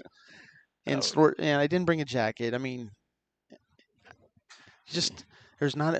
They need like a leather T-shirt is what they need to sell in Hondo.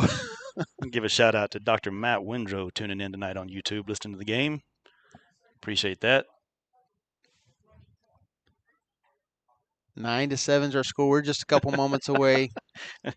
And Dr. Windrow just confirmed that he could not fit into his leather jacket either.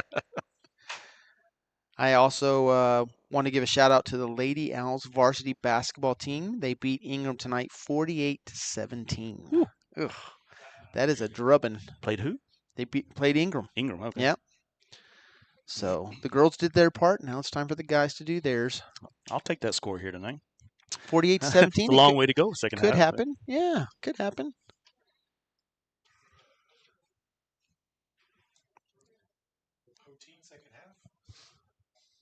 Yeah, that's exactly what we need. I know Benny Ramirez, Mike Vasquez, and Jeremy Lopez all listening. Ran into Mike just yesterday at HEB. Then he throws a picture at me. This early this afternoon. I guess I don't know what he was doing going through the archives of the Hondo Inver Herald, but he goes, "Hey, who's this guy?" And it's a picture of me from like 1995. I was like, "What are you doing?" And I don't know what he was doing, but back when when I could fit in my jacket. That's what that was. That was a picture when I could fit in it. Now it looks like I ate that guy. So we got a minute left, clock running before we get back out on the field. Again, the Owls will be receiving the opening third quarter kickoff, 9-7. They've got a 9-7 lead. I'd like it to be a little bit bigger. 2-point lead is just not enough, but we'll take it. Any lead when the clock hits 0 at the end of the fourth quarter is what we're looking for. We just got to find a way to get the victory so we can move on. We take on the winner of the Orange Grove. Who are they playing again? I know Orange Grove is one of the teams. I'll have to look again. It's hard to get too excited. It's hard to get too excited about the next game until we finish this game. We're only at halftime. 9-7 is your score. Hondo is the visiting team, which is why we're on the other side. We are actually on the Ingram side because this is where all the booths are. And Hondo running out on the field. Mason Martinez carrying that flag. He had a heck of a first half. He did. Man, Mason, Liston Blanks, Rudy Alvarado. The defensive line, they played. I'm sorry, how can I forget Andrew Tapia? Yeah, He was all over the place He in the was. second quarter. Took a little bit of time to get the defensive line going, but once they did, got a lot of good pressure on there. No, Again, their quarterback was under duress quite a bit. we're looking at one big play by Ingram right now that got him on the board, and it was a good play. It was a good move, good throw. But I'm sure adjustments will be made this half, and we'll see how it goes. Both teams are on the field, and once again, Hondo receiving the second half kickoff. So 9-7 is your score. Owls will be receiving the kickoff here, just moments away from third quarter action. So if you went to go make some nachos or go get some food, now's the time to get back to the couch because the game is about to begin. 9-7, third quarter action, coming to you live from Comalander Stadium. We appreciate everybody tuning in on a Thursday night. Remember, if Hondo gets the victory, you can take tomorrow off. Right? Can't you?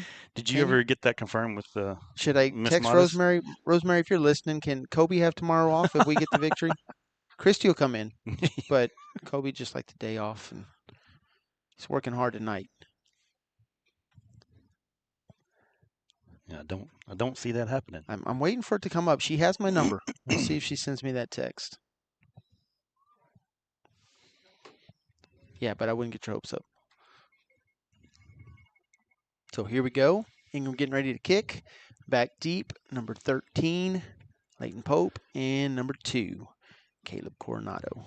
And they're going to kick it deep. Mason Ball. And nope, that's going to be Pope. That's Pope. And he's going to make one man miss. He finds a hole, makes another man miss. He's going to cut it outside. He's at the 30, 35. And ball's on the ground. Ball's on the ground. Oh. And Poteet got it. No, Poteet didn't get it. Ingram got it. I mean, Ingram, my bad. All right, so just like that, the first turnover for the Owls goes to on a fumble on the kickoff to start the third quarter. Got to find a way to secure that ball. Yeah, he was just trying to make a play. Trying to make a play, just just got popped out from the backside. Got to put two hands around it when it looks like you're going to get hit. So there's a fumble, and Ingram with great field position and the wind at their back. 9-7 your score, and right out of the gate, the pressure's on the defense.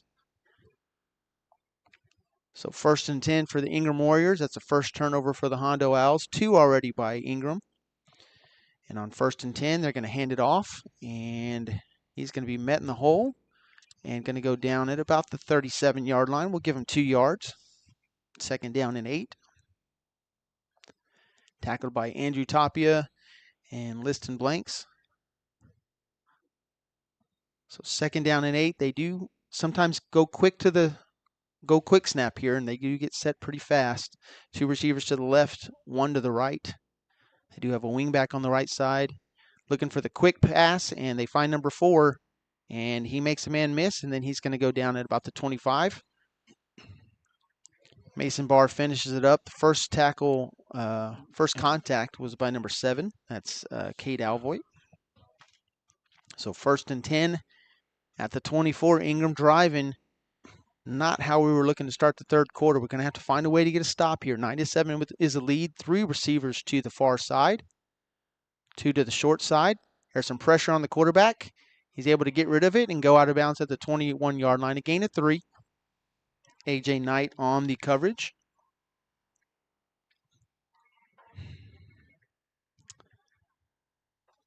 Yeah, that's a big turn of events. You're looking to come down to putting up more points on the board and get that turnover immediately. It's tough. Nobody back. Quarterback looking to throw it over the middle and incomplete. He was looking for number 82 and just out of his reach. So make it 3rd and 7. Ball's at the 21. And they're trying to find a way to get that lead back. 9-7. We got 10:48 remaining in the third quarter. Big play on the opening play of the third quarter with the fumble. And now Ingram looking to find a way. And there's some pressure. Mason Martinez throws it into the end zone, and their receiver fell down. Boy, he had a guy in the corner. He did not see him. He had a guy wide open in the corner on the far side. Goodness. So 4th down, ball's at the 21-yard line.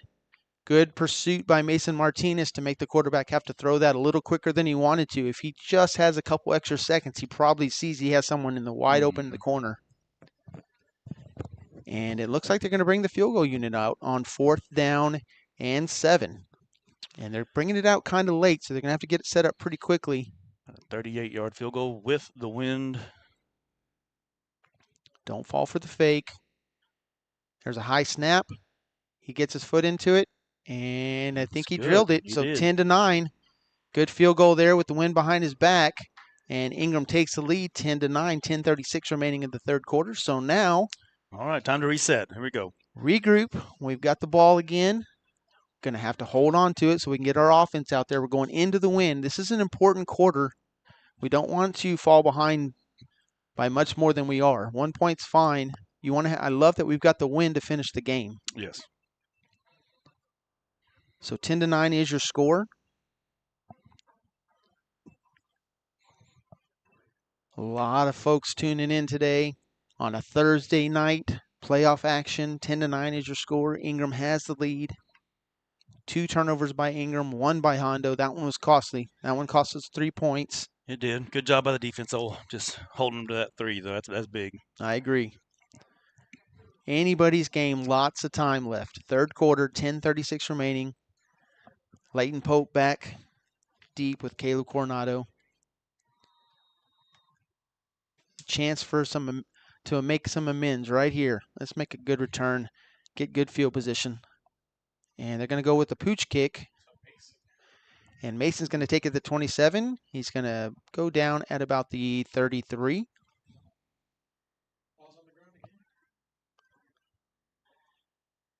Yeah, he was on the ground. Looks like he went down on his own. So the Owls take over at the 33.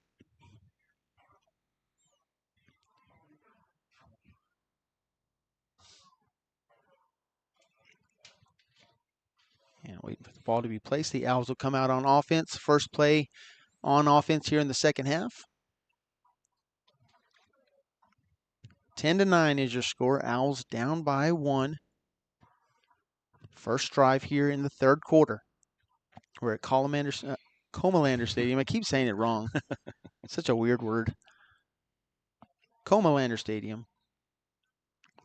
Just north of the airport, watching all the planes come in and out. That's true. They are coming right over, aren't they? Right behind the visitors' bleachers. Shotgun formation. First play, they're going to hand it off to Mason Barr, and he's going to be slung down right at the line of scrimmage. Linebackers are just pinching in hard. And a little slow to get up, too.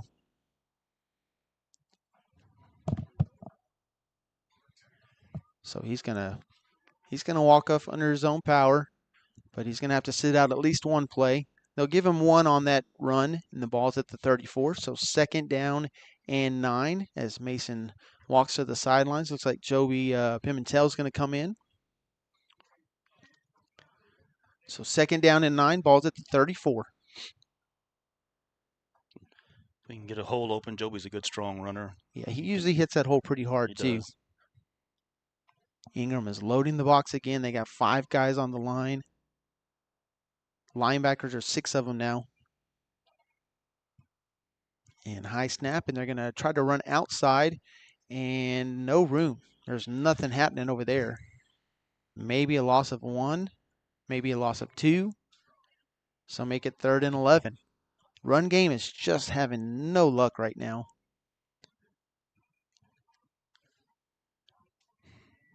So 3rd down and 11, down 10-9 right now.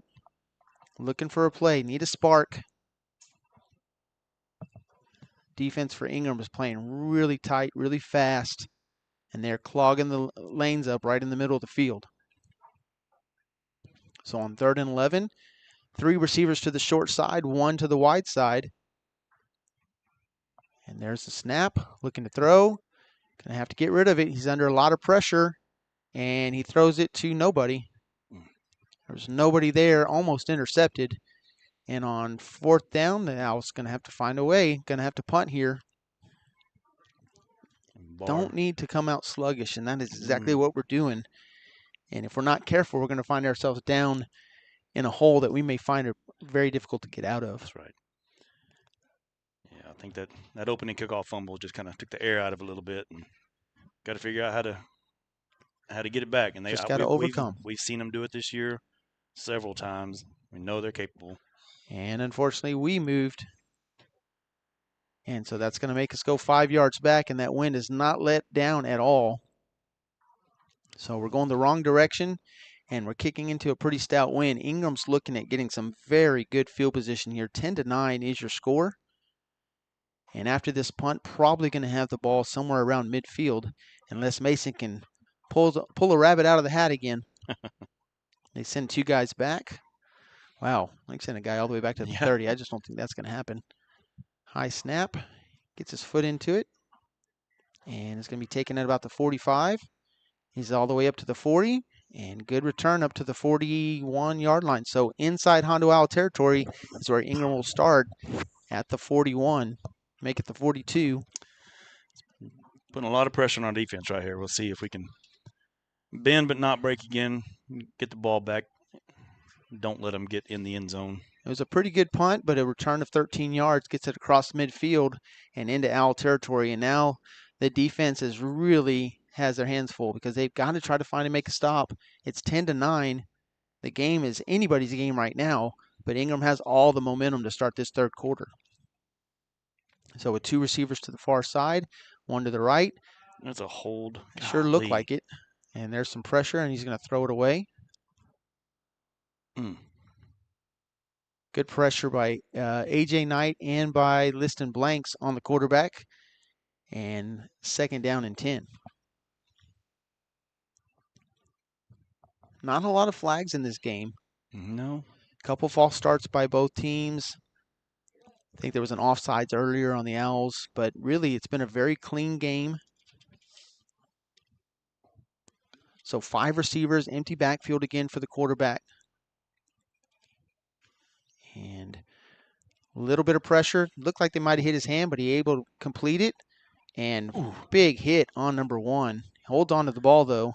And I think he's going to be just a yard short of the 1st down. I'm surprised he held on to that ball. He got drilled in the back. Yeah, he did. So make it 3rd and 2. It's a really good catch and a good job to get rid of it by the quarterback because he was under a lot of pressure. So 3rd and 2, empty backfield. Look for the short, quick pass. And he's got some pressure again. He's going to try to run. He's going to be sacked. Colton Weimer's gets him in the backfield. That's going to bring up 4th down. It makes it a little more interesting now. Yeah, it went from 3rd and 2 to 4th and 5. Ball's back at the 36-yard line. And now Ingram trying to find a way to get that 1st down. They've got a 10-9 lead. Do you try to pin Hondo way back, or do you go for it? This is a big play here. Hondo found themselves in a very similar position earlier in the game where they decided to go for it in this kind of area, and it gave Ingram some momentum. If Hondo gets a stop here, it could just flip that momentum back to Hondo's side. And here we go. Ingram. And a lot of pressure. Throws it over the middle, and there's nobody there. Good stop by the Kind of Owls. looked like a broken play the way the quarterback went back. I think he was expecting something else, and nothing was available. Yeah. Yeah, that was crazy. He had to throw it against his body. Didn't seem like they put him in a good position there, and we'll take it. So the Owls turn him over. 10-9 is a score. Big defensive stop for the Owls. Ingram had a lot of momentum. And now Hondo's got a little bit of breathing room. They got the ball at the 36. Now we got to find a way to get this offense going. Ingram's had 2 possessions on a short field. We've only gotten 3 points out of it. That's big for our defense. Now 7:48 remaining in the third quarter. Get our offense figured this out. 2 receivers to the right, 1 to the left. Joby's in the backfield.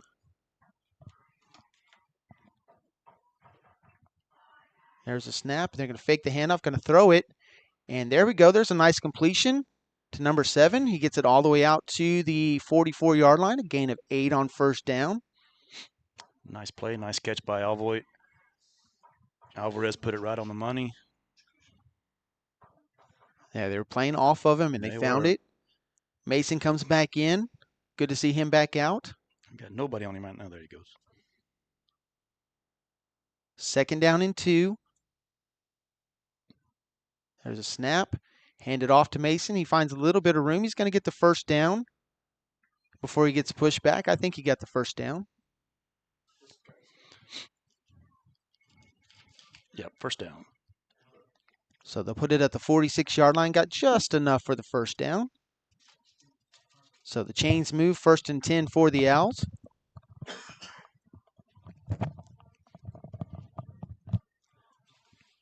All right, let's keep these chains going. Let's find some points. 1st and 10 for the Owls. Colton takes a snap.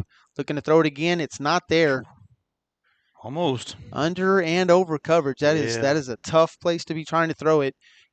What's happening is these linebackers show like they're coming in, and then as soon as the ball's snapped, they're running out. So they're taking away those short passes.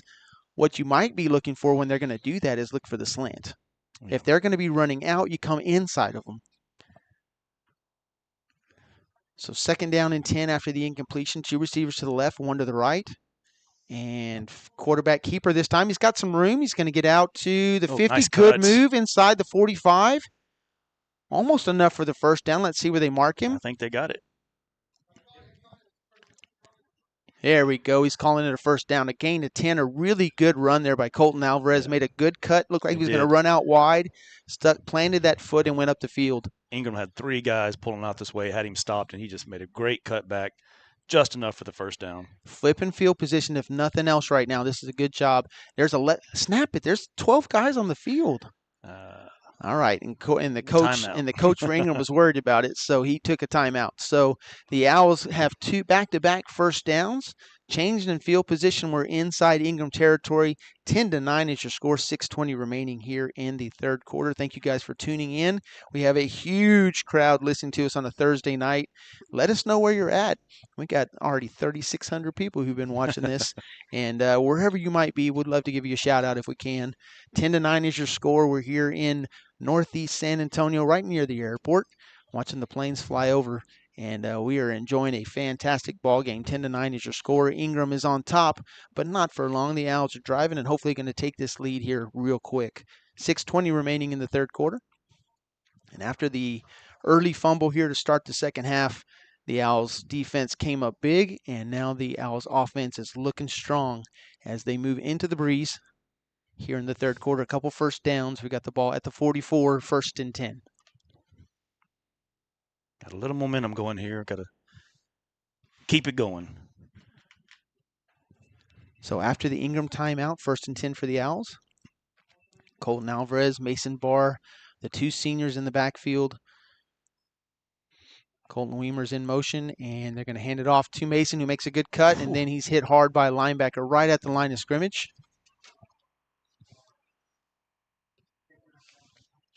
Maybe a loss of 1. So 2nd down and 11. The defensive lineman closed that quick. Looked like Mason had some room to work. That hole closed really quickly. You're right. 2nd down and 11. There's a good snap. Hand off again to Mason. He makes a man miss and then able to get just back to the line of scrimmage. So now 3rd down and 10. Shout out to Jason Gallardo. I know he's at home listening. Probably swinging a golf club in the garage as he's got the game on it, be my guess. I've got somebody asked to give a shout out to the JV Dream Team, I think, AKA the practice squad. They are all over there. It's got to be fun for them to be out on the sidelines. That's right. They got to suit up and be on the sidelines tonight. We don't think we'll see him in the game. We won't see him in the game, but 3rd and 10, looking to throw it. Ooh, really good catch. One hand by Mason. Mason, and I think he got the first down. He got it out across the 35. Man, great pass across the middle. Led late Mason a little too far, but Mason just got his mid out there and just made a beautiful one-hand catch by Mason over the middle, just enough for the first down. Right at the sticks, they move the chains. The Owls get another first down. The ball's at the 34-yard line. You might want to go back and watch that play again. Yeah. That was very, very good catch. Big play. So on 3rd and 10, they get just enough to get the first down. The Owls 1st and 10 at the 34. Clock running inside 5 minutes. And they fake the handoff to Mason. A nice big hole there for, I see a late flag. They're going to call a hold on the pancake block. Yeah, he's on top of him. How is that a block? Alvarez with a good run, gain of about 7. I'm not sure why we're going to call a hold when he's on top of the guy. You don't have to get off of him either.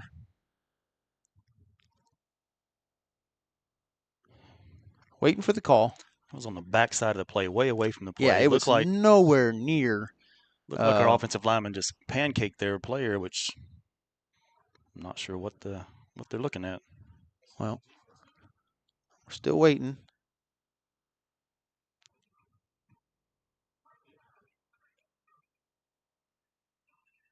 And they're calling a personal foul. That is a 15-yarder, and that changes things big time. I don't know if it's from – I'm not sure why it was a personal foul. I didn't see anything. I'm guessing it's from where the end of the play goes. So after the 7-yard run. We were watching Alvarez run on the far side, so I'm not sure what led up to that. But this official saw something. Well, there's a big crowd of Hondo Owls fan base that's at the Pearl Bar in Hondo, and they're watching the game. So we're going to give them a big shout out. Thank you, guys. Appreciate it. Felix letting me know that. Shout out to Dwayne Haney enjoying the game in his recliner. That's what we need up here. This one's kind of like a recliner. Yeah, it's not much. It's not far off. Pretty nice booth up here. So now with the ball being pushed all the way back to the 43, and we need to get to the 26. What is that, 17 yards? So 2nd and 17 after the 15-yard penalty. Man.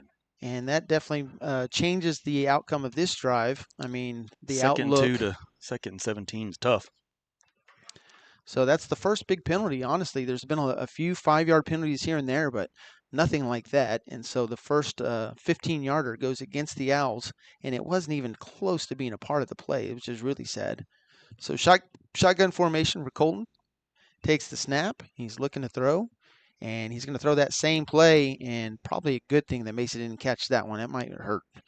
There was somebody who was getting ready to tee off on Mason. They tried to throw that little over the middle pass to him, and it just off of his hands and falls incomplete. So now 3rd down and 17.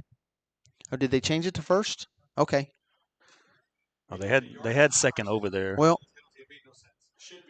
it should be. I'm pretty sure it should be 3rd down right now. If they were saying it was after a penalty after the play and you count the yards, then I think it would have to be 3rd down.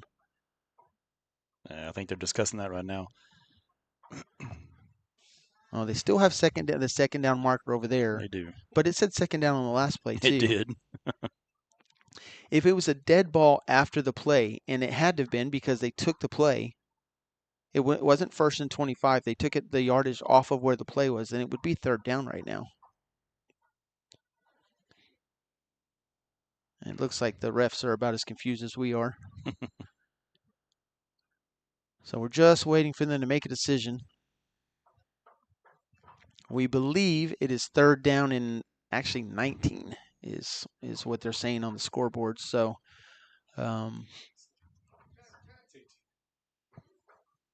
still waiting. Is it 2nd or 3rd? Now they're going to tell Coach Templin what's going on.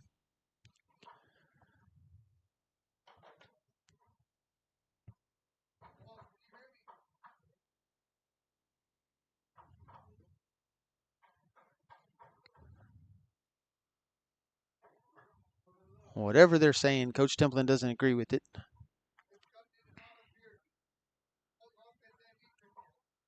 Still showing second down. No.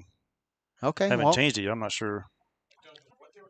Yeah. Now the Ingram coach is confused. So are we going to say it's second down? Is that what is it final answer? Can I use a lifeline? How about my 50-50? Yeah. Players, I think I just pulled the hammy right now. I'm getting so tight. All right, is it second down? Is that what we're going with? Okay, we're going with second down and 19. Like we'll take it. Mason on the left side, 4 receivers, looking to throw. And he is going to throw it and almost intercepted. He was looking for Cade Alvoy, and the linebacker went up to try to catch it just off his fingertips, just barely missed it. He had his receivers right there, just got his fingertips on it. Maybe wait one more second and let him clear that linebacker. He would have been open over the middle. So now it's third down and 19. We need a big chunk right here to even just to have a chance. Yeah. Fourth. I mean, the good thing is we've used a lot of clock. We flipped the field a little bit, but still, we don't want to come away empty-handed, but that penalty just really hamstrung our offense. Third down and 19. We got to get it all the way down to the 25. They send Mason in motion. And looking down the field, find a way, throws it. He's got Mason there. Whoa. And it's going to be incomplete. He was looking for Mason at about the 18-yard line. There was good coverage. The defender got over there and knocked it away. So that's going to bring up fourth down and 19. And now let's see if Mason can find a way to pin him down inside the 20-yard line. Not easy to do into this breeze, but with a good punt, maybe we can get them pinned back a little bit, and maybe our defense can get a big stop. So fourth down and 19 after the 15-yard personal foul against our center. And that kind of, like I said, kind of changed the momentum of this drive. So Mason and Colton. And Mason's going to get it away. And it's going to roll down to the 11-yard line. So good punt.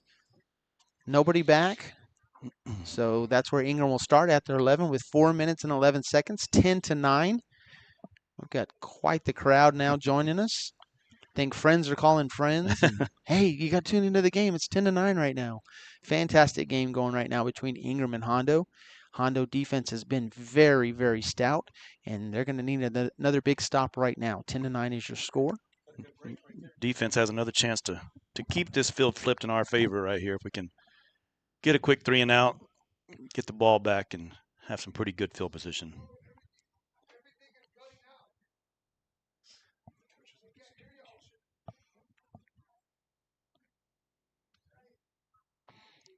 Shout out to Toby Trevino watching from Tyler, Texas. So shotgun formation for Ingram, and on first down, looking to throw. A lot of pressure. Ball bails out. Come on, get on it. Scoop it, baby. Mason Martinez. Fumble recovery for the score. And just like that, Hondo's back on the lead. Got the lead back on the board, baby. 15-10. Who got the sack? I don't know. We'll see it on the. It looked like we'll see it on the coming in. Was it Andrew? Andrew Tapia coming in. Andrew Tapia, is that who it was? Looked like, yeah. Wow. What a play. That's what we're talking about. You get them pinned back. 15-10. Most likely we're going for 2 here, guys. We got a 5-point lead. The game is just flipped. Keep it close, and then see what we can do. The defense came to play tonight. Right. So the Owls looking for 2 here. Going for 2, 4, 5, 6, 7, 8, 9, 10, 11. They got 11 back. Send Mason in motion. And there's the snap. It's going to be quarterback keeper up the middle. Find a way. He gets in. 17-10. The Owls take a 7-point lead. The biggest lead of the night for either team. What a turnaround. Andrew Tapia with a huge sack. Mason Martinez picks it up at the 2. There's your instant replay on the board over here. And, oh, my gosh, what a fantastic flipped the switch right there. I'm telling you, Ingram thought, hey, we made a stop, but that's how important it was to get that punt back where it was. Bet. To punt it back to the 10-yard line. Ingram has had some trouble blocking our defensive line, and what a great play call by Man, Coach Templin to send the middle linebacker and say, we're going to bring the pressure and see what we can make happen. I mean, he came untouched, just caught that quarterback by surprise, forced the ball out. Mason Martinez scoop and score. Love it. Andrew Tapia has been on, it's like his hair's on fire. He's running so fast out there. He's been in the backfield multiple times. He's made a lot of great tackles, and that was no better time than the present for that sack and to cause that fumble. That's the third turnover for Ingram, and that's the biggest play of the game so far. 17-10, 4:04 remaining in the third quarter. Don't go anywhere, folks. Who knows how this game's going to end, but right now, momentum on Hondo's side. That's right. There is a fan over there that has been holding the Hondo flag. Don't know who it is, but that flag has not left the air. He's been holding that thing up, and there's another one right next to him. Yep. Fantastic. I do believe it is in response to someone right down here below us, but good to see that. Let's get a good kick into the wind. It's going to come down at about the 21. Find a way. There's a block in the back. And good tackle there at the 37. Golly, there was a block right in the back. So good tackle there. I think that was number 44 with the tackle. That's Colby Evans. So good job by the special teams. Don't want to give up a touchdown there. Let's make Ingram work for it. They're going to start at the 37-yard line, make it the 38. And Ingram's offense is going to come right back out on the field. Hondo defense with a huge, huge sack, fumble, touchdown. Now, let's regroup. We got to play hard here. We only have a 7-point lead, 17-10 on first down, looking to throw it. Some pressure over the middle. Good coverage there. Good tackle by number 21, A.J. Knight.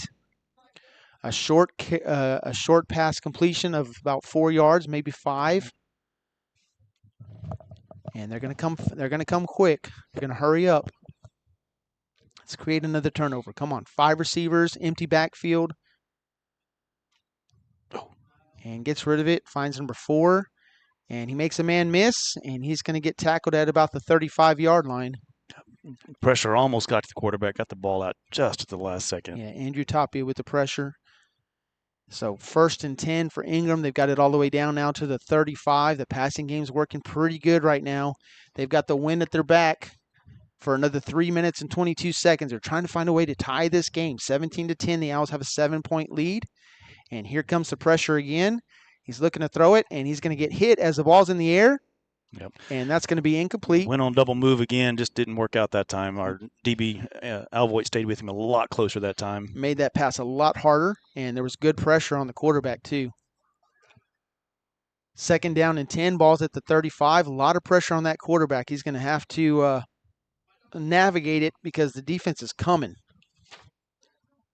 17-10, 3:08 remaining in the third quarter. The Owls with a 7-point lead after the defensive score just moments ago. 5 receivers, empty backfield. Linebackers are dropping back this time. A lot of pressure just by 3, and they're going to get to him again. Good pressure by Rudy Alvarado, That's but right. Who cleaned him up? That'd be the linebacker, number 33, Anthony Garza, takes the quarterback down for a loss of 2. Make it 3rd and 12. Good job by Alvarado. Got turned back around, got his hand out to get a hand on him and slow him down a little bit and let. I like how we showed the pressure and then all 4 linebackers dropped back. And as soon as the quarterback stepped up in the pocket to get away from the 3-man rush, the linebackers came back up and finished it off. 3rd down and 12, 5 receivers again. They're bringing a linebacker. They're getting some pressure up the middle. Short pass, going to go out of bounds right about the 30-yard line. It's going to be 4th down and 5.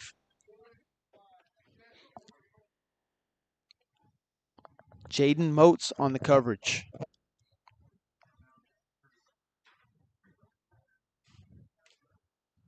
All right, 4th and 5. Big play here. We've got a 7-point lead. Can we get a stop and get the offense back on the field? Looking over the middle, he finds his man, number 4.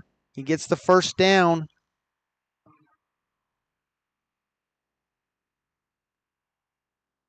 Alvoid on the coverage. Mason Barr also makes the tackle, but that's going to move the chains. Ball's at the 15-yard line. They're in the blue zone. They got 2 minutes to go here in the third quarter. They've got the wind behind their back. They've got the momentum right now, but they are down 7. Can the Owls find a way to get another stop? 5 wide. There's some flags. We got a false start, so make it 1st and 15.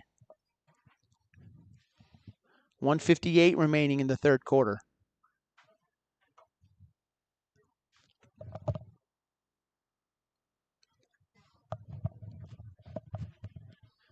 Shout out to the Salazar crew watching in Denver, Colorado.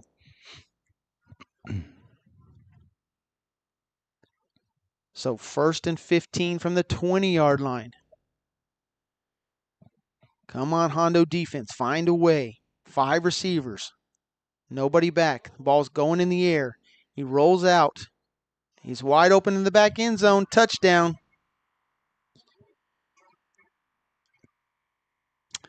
It was an out and up, and lost his man, lost containment. He was able to get behind his defender and wide open in the back of the end zone. No pressure on the quarterback that time, who was able to roll out to his strong side and get away from the pressure. And with him having that much time, it's going to be tough to stop him. So touchdown makes it 17-16. We got 1:47 remaining in the third quarter. This game is far from over. There's a snap, kick, up, and good. So we have a tie ball game, 17-17, 1:47 remaining in the third. The Owls have to get 1:47 off the clock, and then they're going to have the wind at their back, but they're going to start with the wind in their face. And this is a big drive coming up. The offense has to find a way. The defense did such a good job to get us the lead. They did their best to try to hold them, but Ingram just a little bit too much on that drive, and that was a big 4th down conversion early.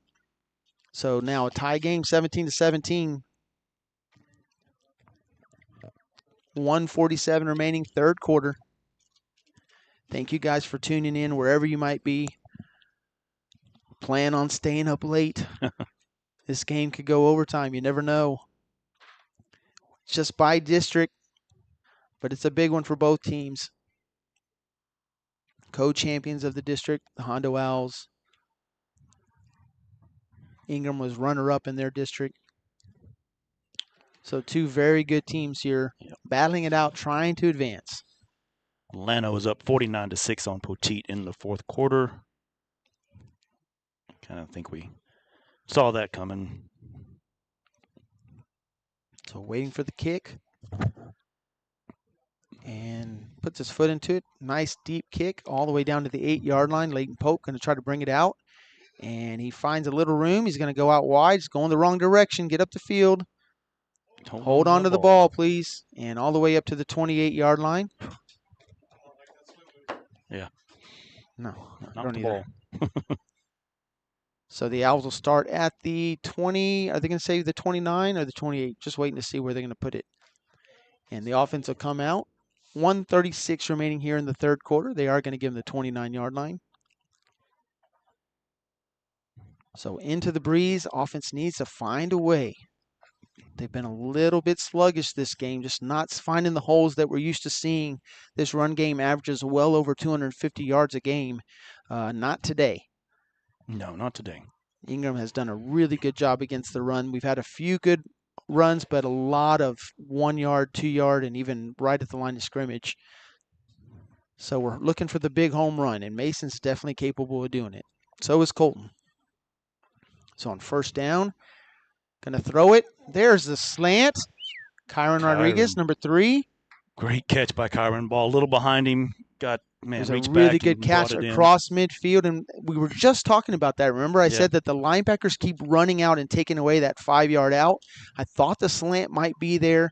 They went at it, and they found it. It was a really good catch. It was a little bit behind him and moves the ball across midfield, and that's a first down. Big play to start the drive for the Owls. So 1st and 10 for the Owls at the 49, Ingram territory, and they're going to fake the handoff, going to throw it again. And the cornerback was reading that one. He tried to jump it. They were looking for number 12, Nolan Graff, and kind of lucky. Actually, if Nolan Graff catches that, he's got a lot of green grass. He's got a lot of green grass. I think that the guy broke and got a hand on that ball just at the last second. He took a chance jumping that route, and He sure got did. lucky.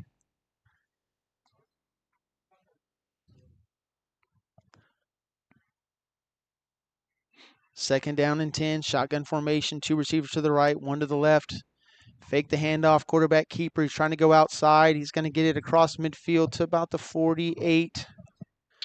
Maybe the line of scrimmage, maybe a gain of 1. Bring up another third and long. A lot of third and longs. Shout out to Abby DeLeon, who's at home, feeling a little under the weather, but still tuning into the game. That Wednesday chicken didn't just sit right. 3rd and 9. All right, boys, find your play. Clock's inside a minute. We got 42 seconds. Mason goes out. There's the receiver. Good catch. Good catch by Alvoit. Alvoit gets all the way down to the 30-yard line, and that's going to move the chains. Great route. Turn and just set on that and got a great ball from Alvarez. Move the chains. Here we go. First down for the Owls. Ball's at the 30-yard line, and we don't have to run another play. I don't think we will either. We've got a first down. You let the clock go to 0. We're at 17-17, and we're going to have the win for the remainder of the fourth quarter as we head to the fourth quarter. So the remainder of the game, we've got the win behind our back, and that's how we're going to end this quarter. So 17-17, we went into halftime 9-7. Real quick, fell behind 10-9. Found a way to get a score and take a 17-10 lead, and we're going to finish the third quarter tied up 17-17. We have played 3 quarters, and we're at the same place we were when the game started. Interesting third quarter, Jonathan. It really was. Man, looking for the big, come out second half, get the ball and move down the field and get some points, and just fumbled that opening kickoff. Defense held them to a field goal. That was good on them. Just gave up that one touchdown, kind of wide open in the back of the end zone.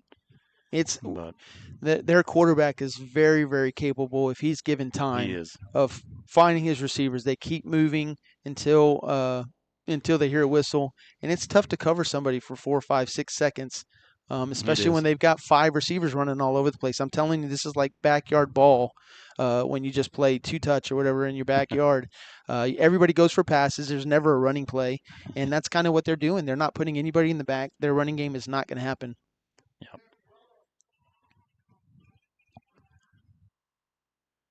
So on 1st and 10, they're going to hand it to Mason. He makes a man miss. He's going to get really good yardage all the way up to the 23-yard line. A gain of 7 on 1st and 10.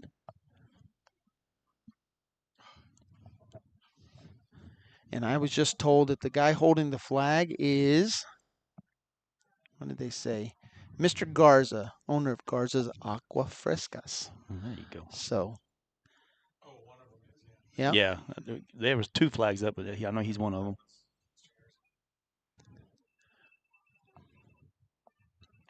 So 2nd down and 3, and they're going to hand it to Joby. He has no chance to get anything going. Maybe loses a yard. So make it 3rd down and 4.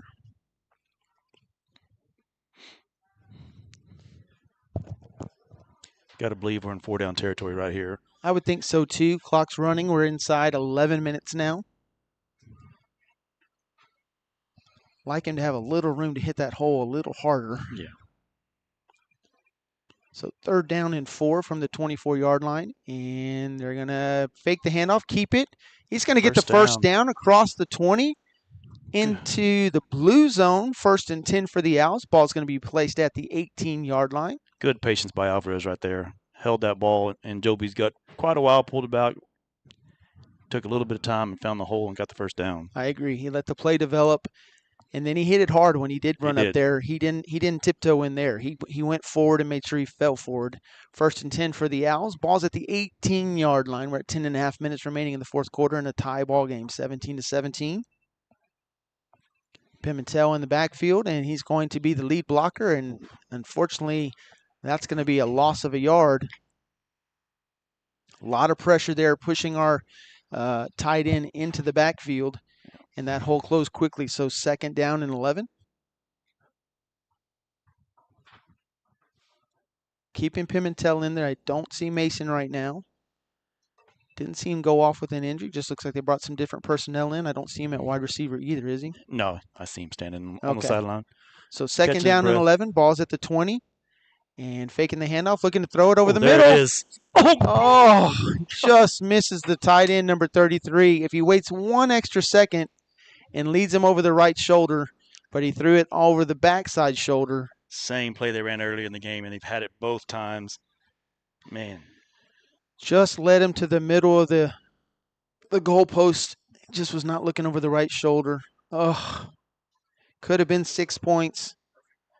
Third down and 11. It was a great play call. They were not expecting it. He was wide open, but unfortunately just passes a little off target. So third down and 11, Mason comes back in. And they're going to be a quarterback keeper up the middle, get it down to about the 14-yard line. Now the question is, you've got the wind behind your back. Do you kick the field goal and take the points, or do you go for it? And I think they're going to go for the field goal. They are bringing Gabriel Rodriguez on the field. Ball's on the right hash. They're gonna about a 31-yarder. Yeah, they're going to place it at about the 21. Ball's at the 14.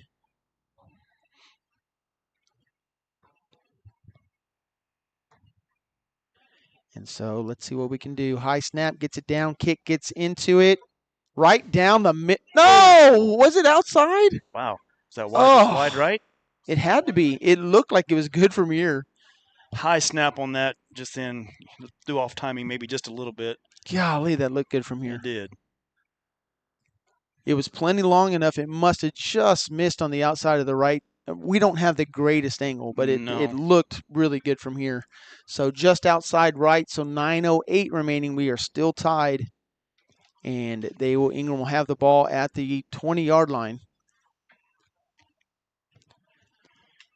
We've seen our defense time and time again this year step up in situations like this, and there hadn't been a bigger situation than this now. No, this is about as big as it gets. 9:08 remaining, and they're going to hand it off on first down. How is that not holding?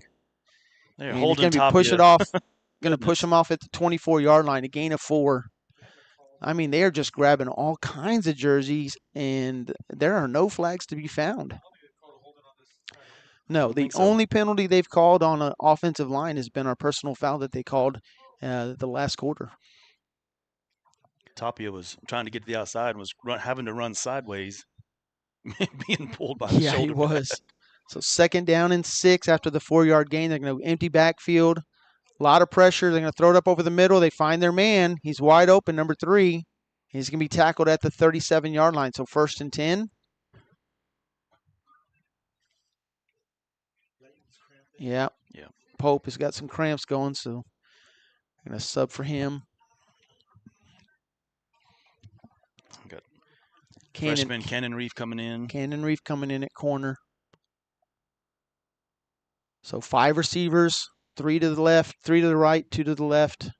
And got to get to the quarterback if we can. Ball out, and they're going to go right at the freshman. Yep. Completed pass. First down, move the chains. Number 3 and number 4, that's his 2 favorite targets. He's gone to him time and time again. Yep. And Colton Alvarez is coming in on defense. Mason Barr's in on defense. We got to find a way to make a stop. 17-17, 8-14, and running. Clock running. And they're going to hand it off here. And great. Wrap him up. Come on. Had him stop Somehow for a 2-yard loss. He got 3 yards. Yeah. He was hit hard by Andrew Tapia, but he was able to bounce off of it and somehow turn a 2 or 3 yard loss into a 2 or 3 yard gain. So second down and 7. Ball's at midfield.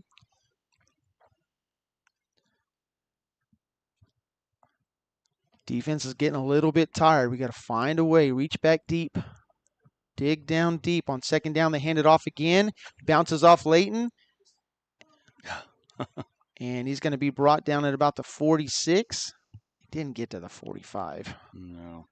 That's a very generous mark. So they're going to give him the 45-yard line, so make it third down and 2. Back-to-back plays, we've got him in the backfield and just can't bring him down. We're just having trouble shedding our blockers, mainly because they've got a handful of white jersey. So third down and 2, they're trying to come quick. Don't commit too far inside. So on 3rd and 2, there they go. They get the first down. Ball's going to be placed inside the 42, maybe down to the 41. And that's a first down for the Ingram Warriors. The clock is down below 7 minutes now. And they are using lots of clock, and they've got the ball. They're having a hard time stopping them right now. And they're coming quick, so Hondo's having a tough time catching their breath.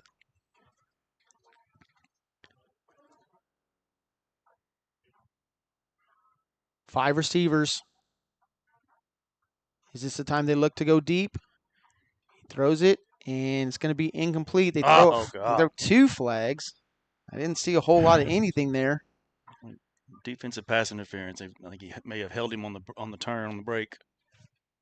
That's the only thing I could think is if he had a handful of jersey, but they haven't seen a handful of jersey on the offensive lines, so they're going to call a penalty on the Owls. It's going to be defensive pass interference.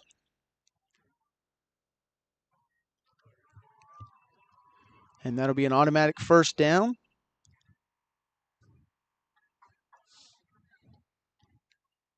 Waiting for them to spot the ball. I don't even see the ball. There we go. So they've got the ball all the way down to the Hondo Owl 28-yard line. Ingram is driving. They're ready to run another play. Got to find a way to make a stop. We need an interception, a sack, fumble, and a penalty, something to happen bad to Ingram. And on first down, they're looking double move. And touchdown. Runs a double move on our 2 seniors, and it works to perfection. They fall for the out, and he runs right up the field and just beats Colton Alvarez to the back corner. So Ingram with their biggest lead, 23-17 now, looking to get the extra point and take a 7-point lead on the Owls. 6:27 remaining here in the fourth quarter, and the Owls finding themselves in a little bit of hole. They had a 17-10 lead. It's been 13 unanswered points, about to be 14 if they can put the extra point in. The double move has been a killer today. It has been. Snap, hold, kick is good. And so a 7-point lead for the Ingram Warriors, but the Owls still have 6:27 on the clock, so the offense is going to have to find a way now. We're going to have to dig really deep. The defense is getting tired. They've been out on the field a lot here in the last quarter and a half. They have.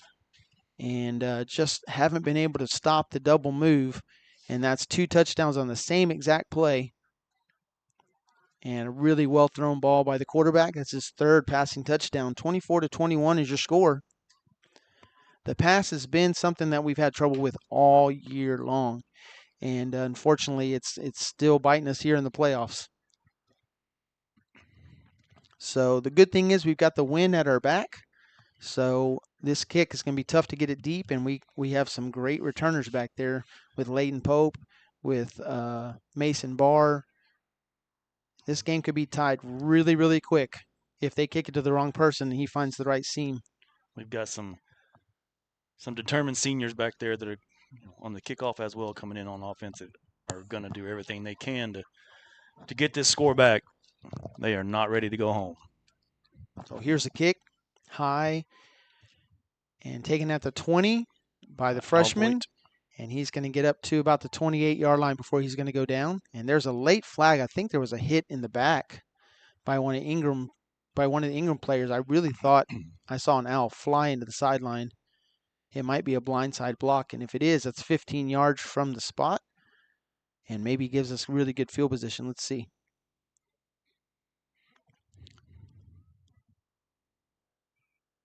Waiting for the call.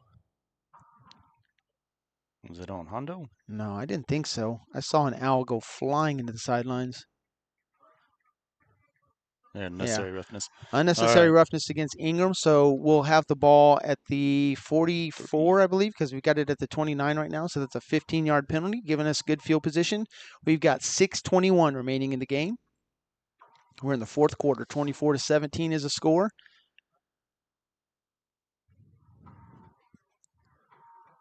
Let's mark that 15 yards off. Come on.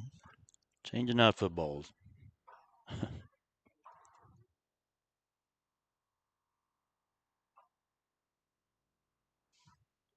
There we go. The 44-yard line is where we'll start. 6:21 remaining, 24-17. The Owls down 7.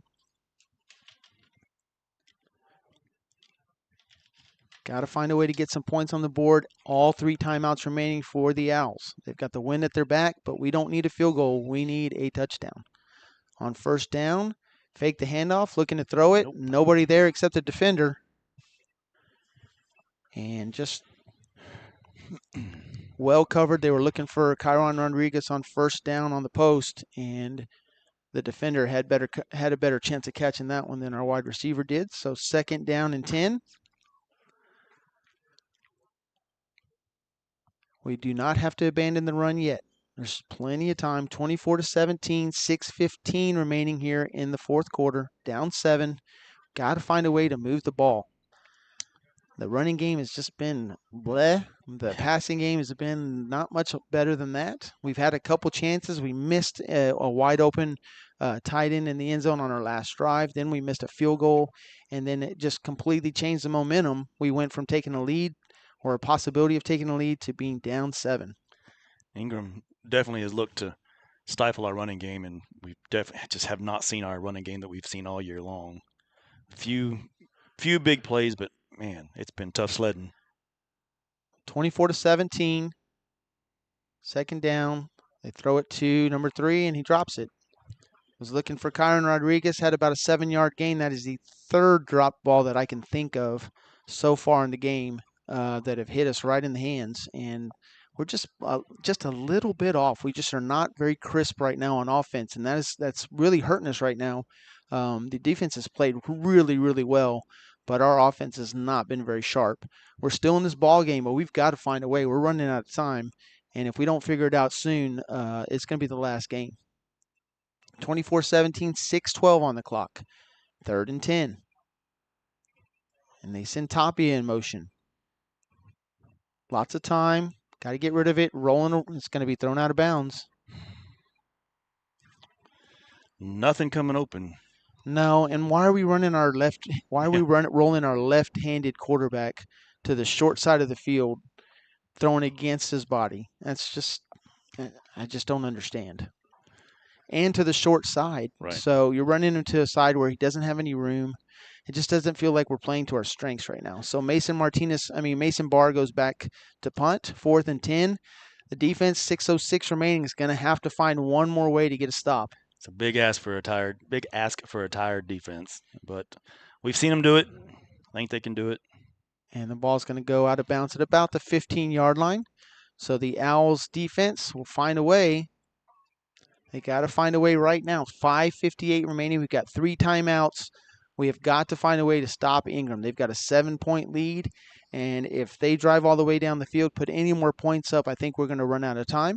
And even if they drive down the field and take 5 minutes off the clock, it's going to be really, really difficult for the Owls. So it comes down to this, folks. After this great season, 8-2 so far, couple close losses, we find ourselves in a really big hole. 7 points.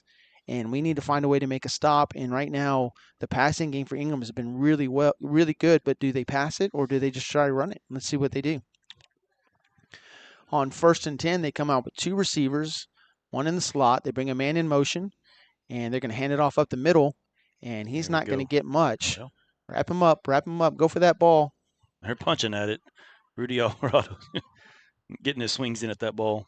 So 2nd down and 11. They're going to call it a 1-yard loss. Ball's at the 16. Actually, it's probably right at the same line, isn't it? They'll call it a 1-yard loss, so we will too. So 2nd down and 11. I think you'd expect them to run the clock off, but you I think with the passing game being as strong as it has been, I think that double move is there. We've got single coverage on these receivers. I don't see any reason why they would not throw it. So 2nd down, and he's going to throw it over the middle, and it's going to be incomplete. So that's a big play. That stops the clock, make it 3rd and 11. Yeah, stop the clock. It's big. 5:14 remaining on the clock. Do you bring the house? I mean, do you bring 2 or 3 linebackers and try to put pressure on this quarterback? It's a big gamble. It's a big gamble. They could have a big play, and that just ends the game. But yeah.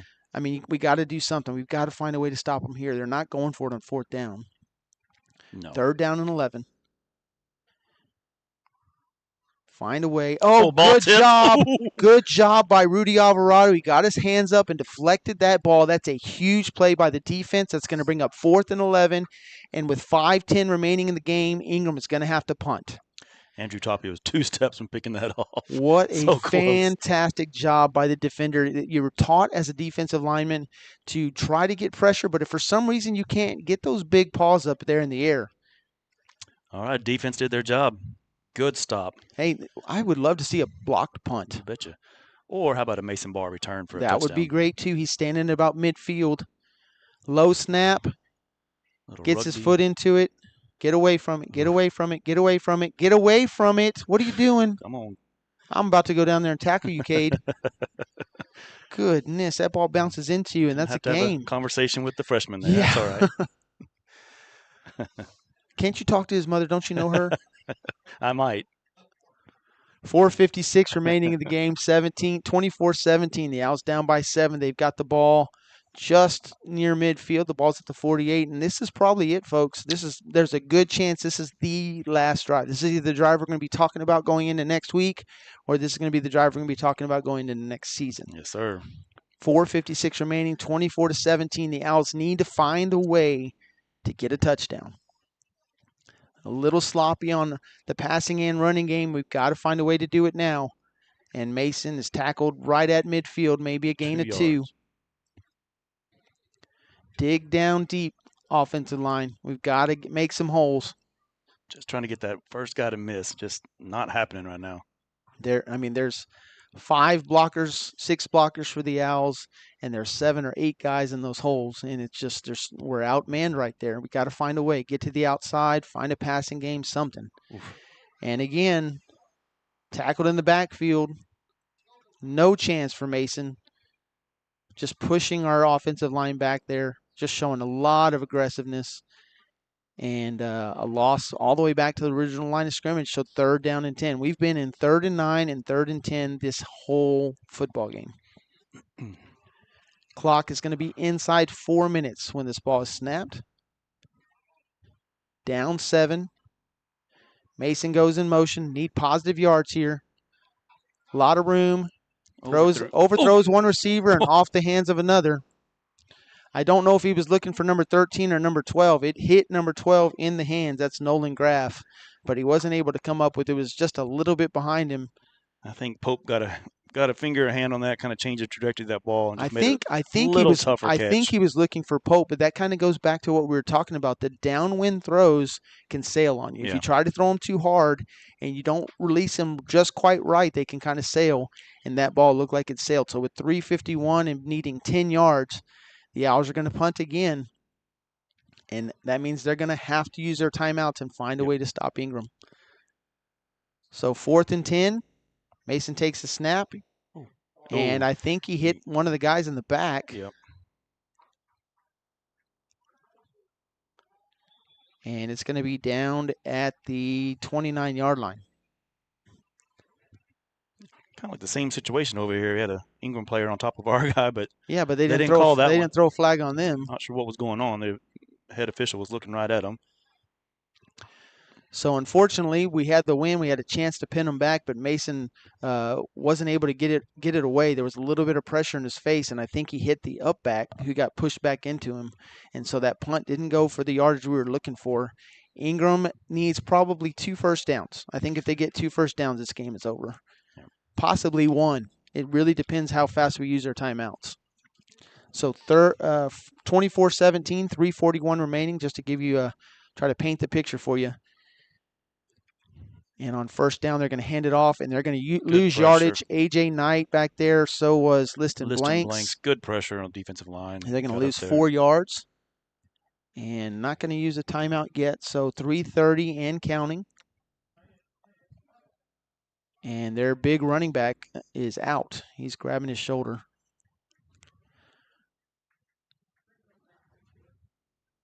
So 2nd down and 14. Ball's at the 25. Clock is running inside 3 minutes and 10 seconds. Play clock at 12. And they're going to go back to the empty backfield.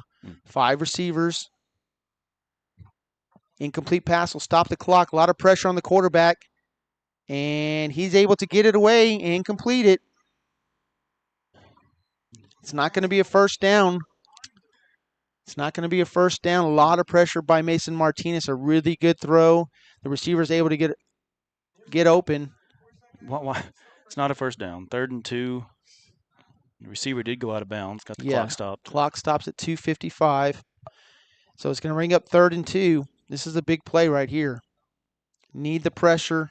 Need to find a way to stop them, make it 4th down. I don't see any way, unless they've got 4th and less than 1, that they go for this. Find a way to get a stop. 3rd and 2. They bring a man in motion. Sweep. Nope. And they're going to go right up the middle. He's going to get the first down and more. I'm pretty sure he got the first down. There's a flag. It's probably on us. And I didn't understand why. We're trying to punch the ball out. I think that's what they probably saw, but trying to make a play on the ball. They taking a long time to blow the whistle. Yeah, if you're not going to blow the whistle, we're going to keep trying to get the ball. So 2:48 on the clock. The clock is stopped right now. Waiting to find out what the flag is and waiting to find out if they got the first down. It's really close. I think they're going to give them the first down. Yeah.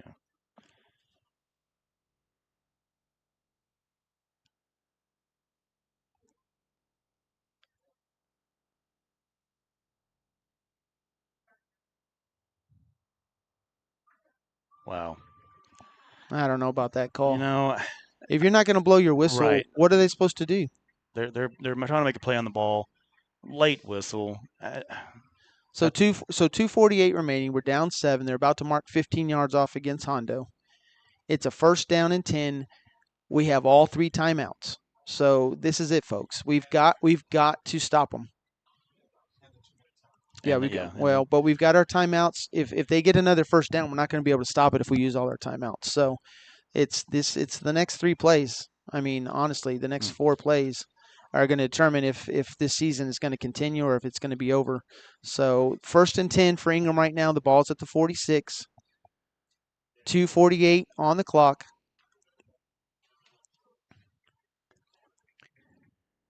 Clock is running. They will not be in a hurry anymore. And we need to find a way to stop them on the next 3 plays. So we have a chance. 24-17. This game is not over, but it's 1 first down from being over. So on 1st down, they hand it off up the middle, and they're going to wrap him up. Come on, take him to the ground. Take him to the ground. And they take him to the ground at the 45. And is coach going to use a timeout, or is he going to let it go to the 2-minute warning? Oof. What are we doing? He called it. He finally called it. I don't know why we let it go so long. So 2 minutes and 11 seconds on the clock. Let's see if they add a few seconds to that. I thought he called a timeout like at 2:14 or 2:15. 2:13. Okay, they're going to put 2 seconds back on the clock. So 2:13, 2nd down and 9. If you're just joining us, 24-17. Ingram scored the last 14 points. The Owls do not have the ball right now. Ingram has got a 2nd down and 9 at the Owl 45. The Owls still have 2 more timeouts, and they've got the 2-minute warning on their side as well. So if we can stop them on this play, either call a quick timeout or let it go to the 2 minutes, whatever you want. I think I would call a quick timeout, stop it with like 2:05, 2:06 left, and then try to get a stop on 3rd down. Maybe you're even able to hold on to that last timeout to use it on offense if you can stop them. But first thing we got to do is stop them. And they're coming out with 5 receivers right now, 3 to the left and 2 to the right. It is very brave of Ingram to throw the ball in this situation, because if you throw an incomplete pass, it's going to stop the clock and the Owls don't have to use a timeout. So they're playing a game right now, and it's a chess game. We'll see what he decides to do. He does throw it, and it's complete. And number 4 makes the catch, and he's going to get a first down. Stop the clock out of bounds. Well, 2:05 remaining. They've gone to number 4 and number 3 the whole game. They have it. They're confident in that play. So, throwing right there, yeah, it's a risk, but they're pretty confident in that quick out. Well, now we're really hurting because we've got 2 timeouts and the 2-minute warning. We have got to stop them. I mean, this is it. These next 3 plays, that's it. We still have 3 ways to stop the clock, but, I mean, we are really playing with fire. We have no margin for error. And they're looking to throw it again. And he's going with the Go on. double move. Yep. And it's going to be incomplete. No flags. We're very glad to see that. It Yep. could have easily been a holding or a defensive pass interference. 1:59. Clock stops for the 2-minute warning. Yeah, incomplete pass doesn't hurt him there. The Didn't ball matter is because it was going to going to stop stop anyway. Yep. So but with 1:59 remaining in the game, 2 timeouts for the Owls. It's 2nd down and 10. The ball's at the 34-yard line. So the Owls can stop the clock 2 more times. Ingram has 2 plays to get a first down. If they get a first down, it's all over. it is. Very brave of the coach to be throwing the ball in these situations to when he could just run the ball, run the clock, and make Hondo use their timeouts. But you know what? That's what's got Ingram here. The reason they're in the playoffs is because they can throw it so effectively. They like the spread offense. Their quarterback is tall. He's like 6'2", and he's looking over the defense. And if we can't stop the pass, why wouldn't you keep throwing it? You know? Yep, I agree. Until we prove we can stop it, that's their bread and butter, so they're going to keep doing it. So 2nd down and 10, the defensive backs, we need someone to step up and make a play. Linebackers maybe blitzing, maybe somebody on the defensive line, get your hands up. We need a play somehow, some way. I think even the Ingram coach is going to settle for the run now. Well, especially on this play. So 2nd down and 10. Oh, ball. High snap. Oh, what are we doing? What happened? What are we doing? False start. Boy, that could have been bad. So a 5-yard penalty on Ingram. If it's a false start, the clock's going to go back to 1:59. It's 1:59. They got it. Okay. So 5-yard penalty, make it 2nd down and 15. Got my heart racing a little bit there. I was about to jump through this window to go fall on that ball. High snap over the quarterback's head, right to the running back's hands. They must have heard a whistle because they didn't. After he caught it, he just stopped. I was like, "Why? What is he doing?" So 2nd down and 15. They bring a man in motion. Ooh, boy, it looked like there was a false start again. That's movement, yeah. So make it 2nd down and 20. Keep going backwards. That's awesome. Yeah, I was thinking if they got into 4th and short down there, but not if they got 4th and 10 or 4th and 15. I don't think so. And I mean, honestly, punt it to inside the 20. The Hondo offense has not shown that they can drive the ball down the field. So we haven't shown anything that's scaring Ingram right now. That's for sure. The Ingram side is feeling pretty good about where they're at right now. First things first, we got to get 2 stops right here and force that decision on Ingram. This game is not over. Anything can happen. 24-17. We got 1:59 on the clock. Back-to-back false start penalties against Ingram. They are looking at 2nd and 20 right now.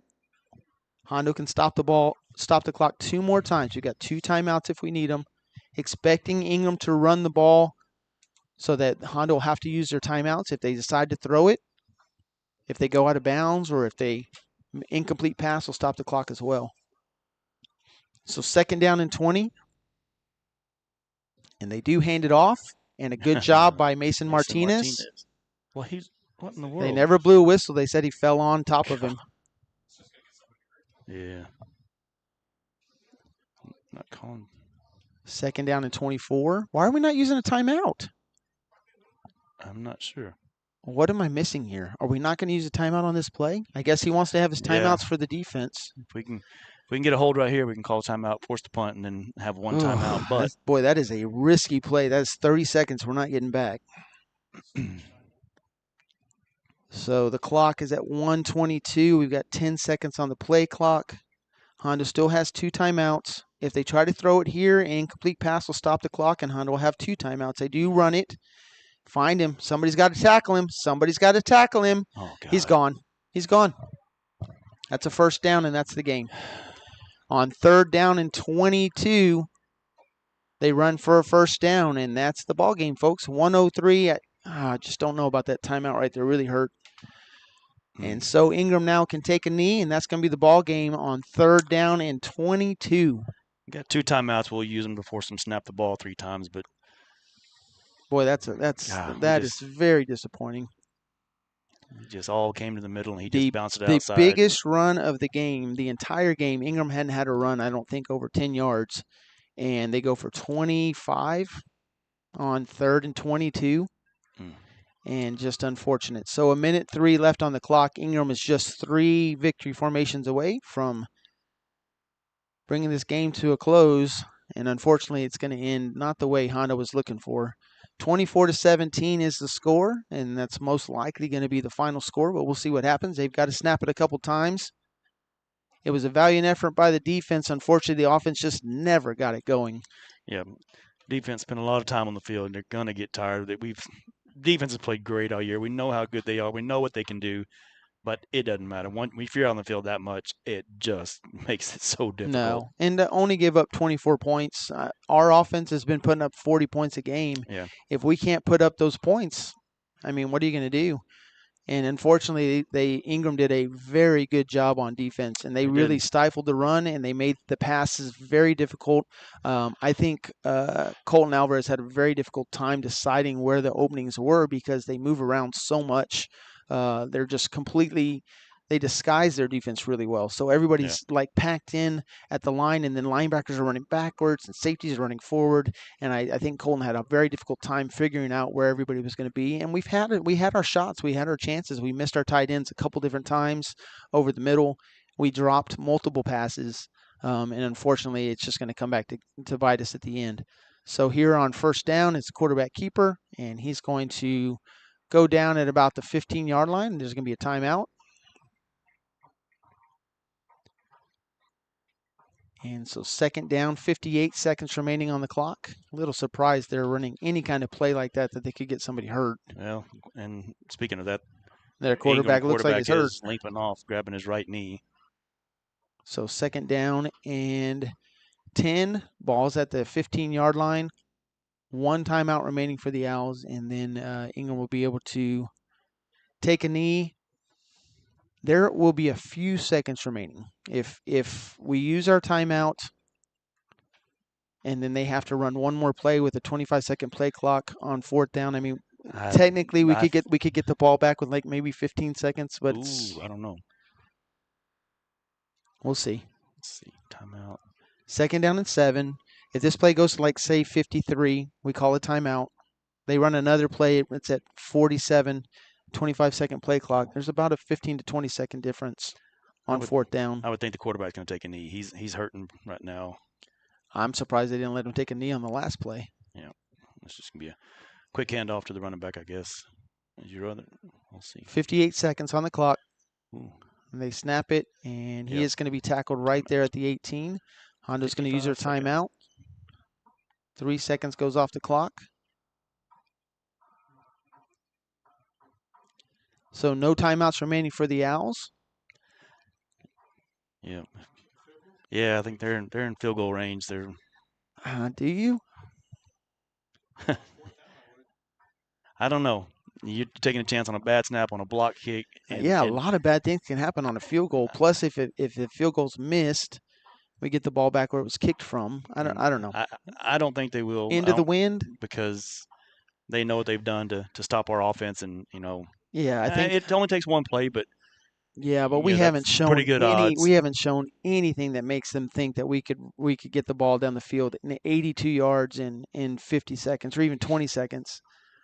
I mean, if you watch our plays from the year, it looks like we could, but this offense does not look the same. It's just missing. It's missing on a couple cylinders. It looks like my truck. It just doesn't want to go. So 24-17, 55 seconds on the clock. I think Ingram's probably going to either hand it off or take a knee. Looks like they're.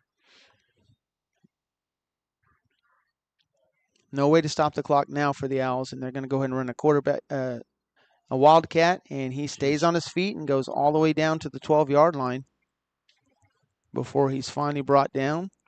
And so now there's only a 7-second because that play took so long. 7 seconds difference between the play clock and the game clock.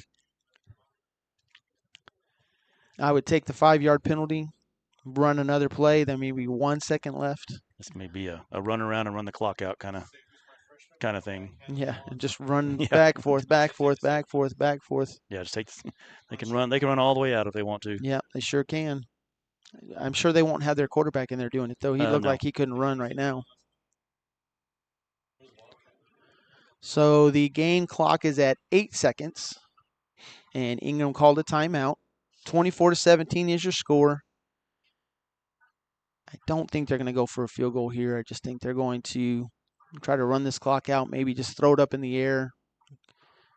We'll see.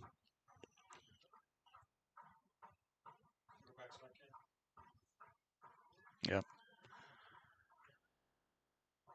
It was a valiant effort. I will say that. The defense played some fantastic ball, but for our offense only to put up 10 points, that's Yep. the worst our offense has looked this year, and it's Yeah. just came at the wrong time. First game of the season, put 20 against Blanco, and then had 21 against Bandera. They put up more against Bandera than that. Yeah, 21 was it's just to only put 10 points up on offense, just not enough. no. Not in the playoffs. And honestly, it was like 9 because I think our defense scored the touchdown and the 2-point conversion. So on the last play, they're going to throw it up into the end zone, and it's out of the back of the end zone. It's going to be 3 seconds on the clock. So the Owls have one play.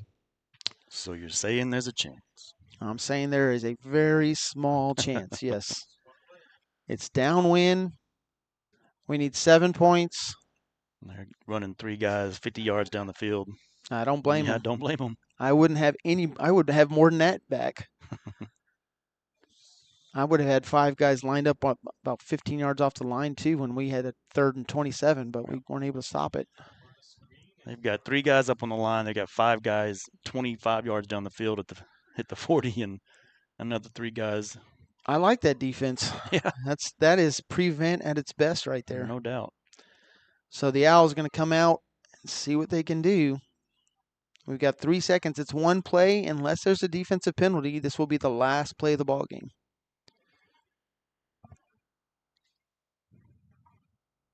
So they're going to throw it down the field. Hook and ladder to Mason. And Mason's got the ball at the 25, at the 30. He's going to throw it back to Colton Alvarez. He's going to throw it back to Mason. He's going to throw it back to Alvoit. He's going to throw it across to. Oh. He's going to throw it back to Alvoit, who's going to get tackled at the 3, and that's the ball game. So the Ingram Warriors with the victory, 24-17. That is the final game for these seniors for the Hondo Owls. Not the season ending that they were looking for, but unfortunately the Ingram Warriors are going to get the win. And congratulations to the Ingram Warriors. That's a big win for them and for their town. It's been a heck of a year for Ingram. They had a horrible summer with the flooding, and so we wish them the best in the playoffs and hope they're able to do something special. But unfortunately for our Hondo Owls, they come up a little bit short. 24-17 is your final score. And, man, final thoughts, Kobe? I mean, to me, it's just it all goes back to we just so stagnant on offense. We just couldn't get anything going. That's the first time offense has been stopped like that this year. That's pretty tough. Ingram schemed well, came out well, put a great defensive game plan on the field, and just took us out of our game. But I want to give shout out to our seniors: Colton Alvarez, Alex Garcia, Mason Barr, Lindell Johnson, AJ Knight, Anthony Garza, Samuel Rosales, Mason Martinez, Sherelles Maxey, Caden Jordan, TJ Stanikinos, and Rudy Alvarado. Thank you guys for your time, for your efforts. Appreciate it. We had some great senior leadership this year. We really did. We didn't have a lot of seniors, but the seniors we did have were quality, and hopefully they have set the bar high for these juniors and these sophomores and these freshmen that are going to be coming back next year. And I hope that they learned a lot from them and take a lot of what they brought to the team and carry it over to next season, because there's some special kids out there. No doubt. And I'm hoping that the younger ones can continue that legacy, because they really did a good job this year. So Ingram walks away with the victory, 24-17. congratulations again to the mob. Congratulations to the football team. They had a really good year. 8-2 is not how they wanted to finish, or 8-3 is not how they wanted to finish the season. No. They were really hoping on making a run. They were talking about it, and I think they're probably in shock right now. I really do. I don't think any of them thought they'd be going to basketball practice tomorrow. I No. think they thought that this season was going to go on for a while. We did too, for that matter. We did. I think on our drive over here, we were talking about, man, this could be a special season that maybe takes us well beyond Thanksgiving, and unfortunately, it just didn't go that way. So, 24-17 is your final score for Kobe Twilliger, for Rob Laporte, who did our home games, and for James Estes, who was behind the scenes on the camera and on the computer. Coach Templin, for all the coaches shows, we appreciate him joining us. And I hate that this is the final game, but we'll be back next year, and we'll hopefully be back better and bigger, and maybe go a little further next season. But for the 2025 season, unfortunately, it comes to a close. The Owls fall 7 points short, 24-17 to the Ingram Warriors. Good luck to Ingram next week on whoever they might take on, and good luck to the Lady basketball team who won today against Ingram. I hope they have a great season. I know the boys basketball is getting started too. For everybody here in the booth, we thank you guys for tuning in. Y'all have a fantastic night. If you're on the other side of the stadium and you're getting ready to drive home, just be safe. Okay. Have a good night.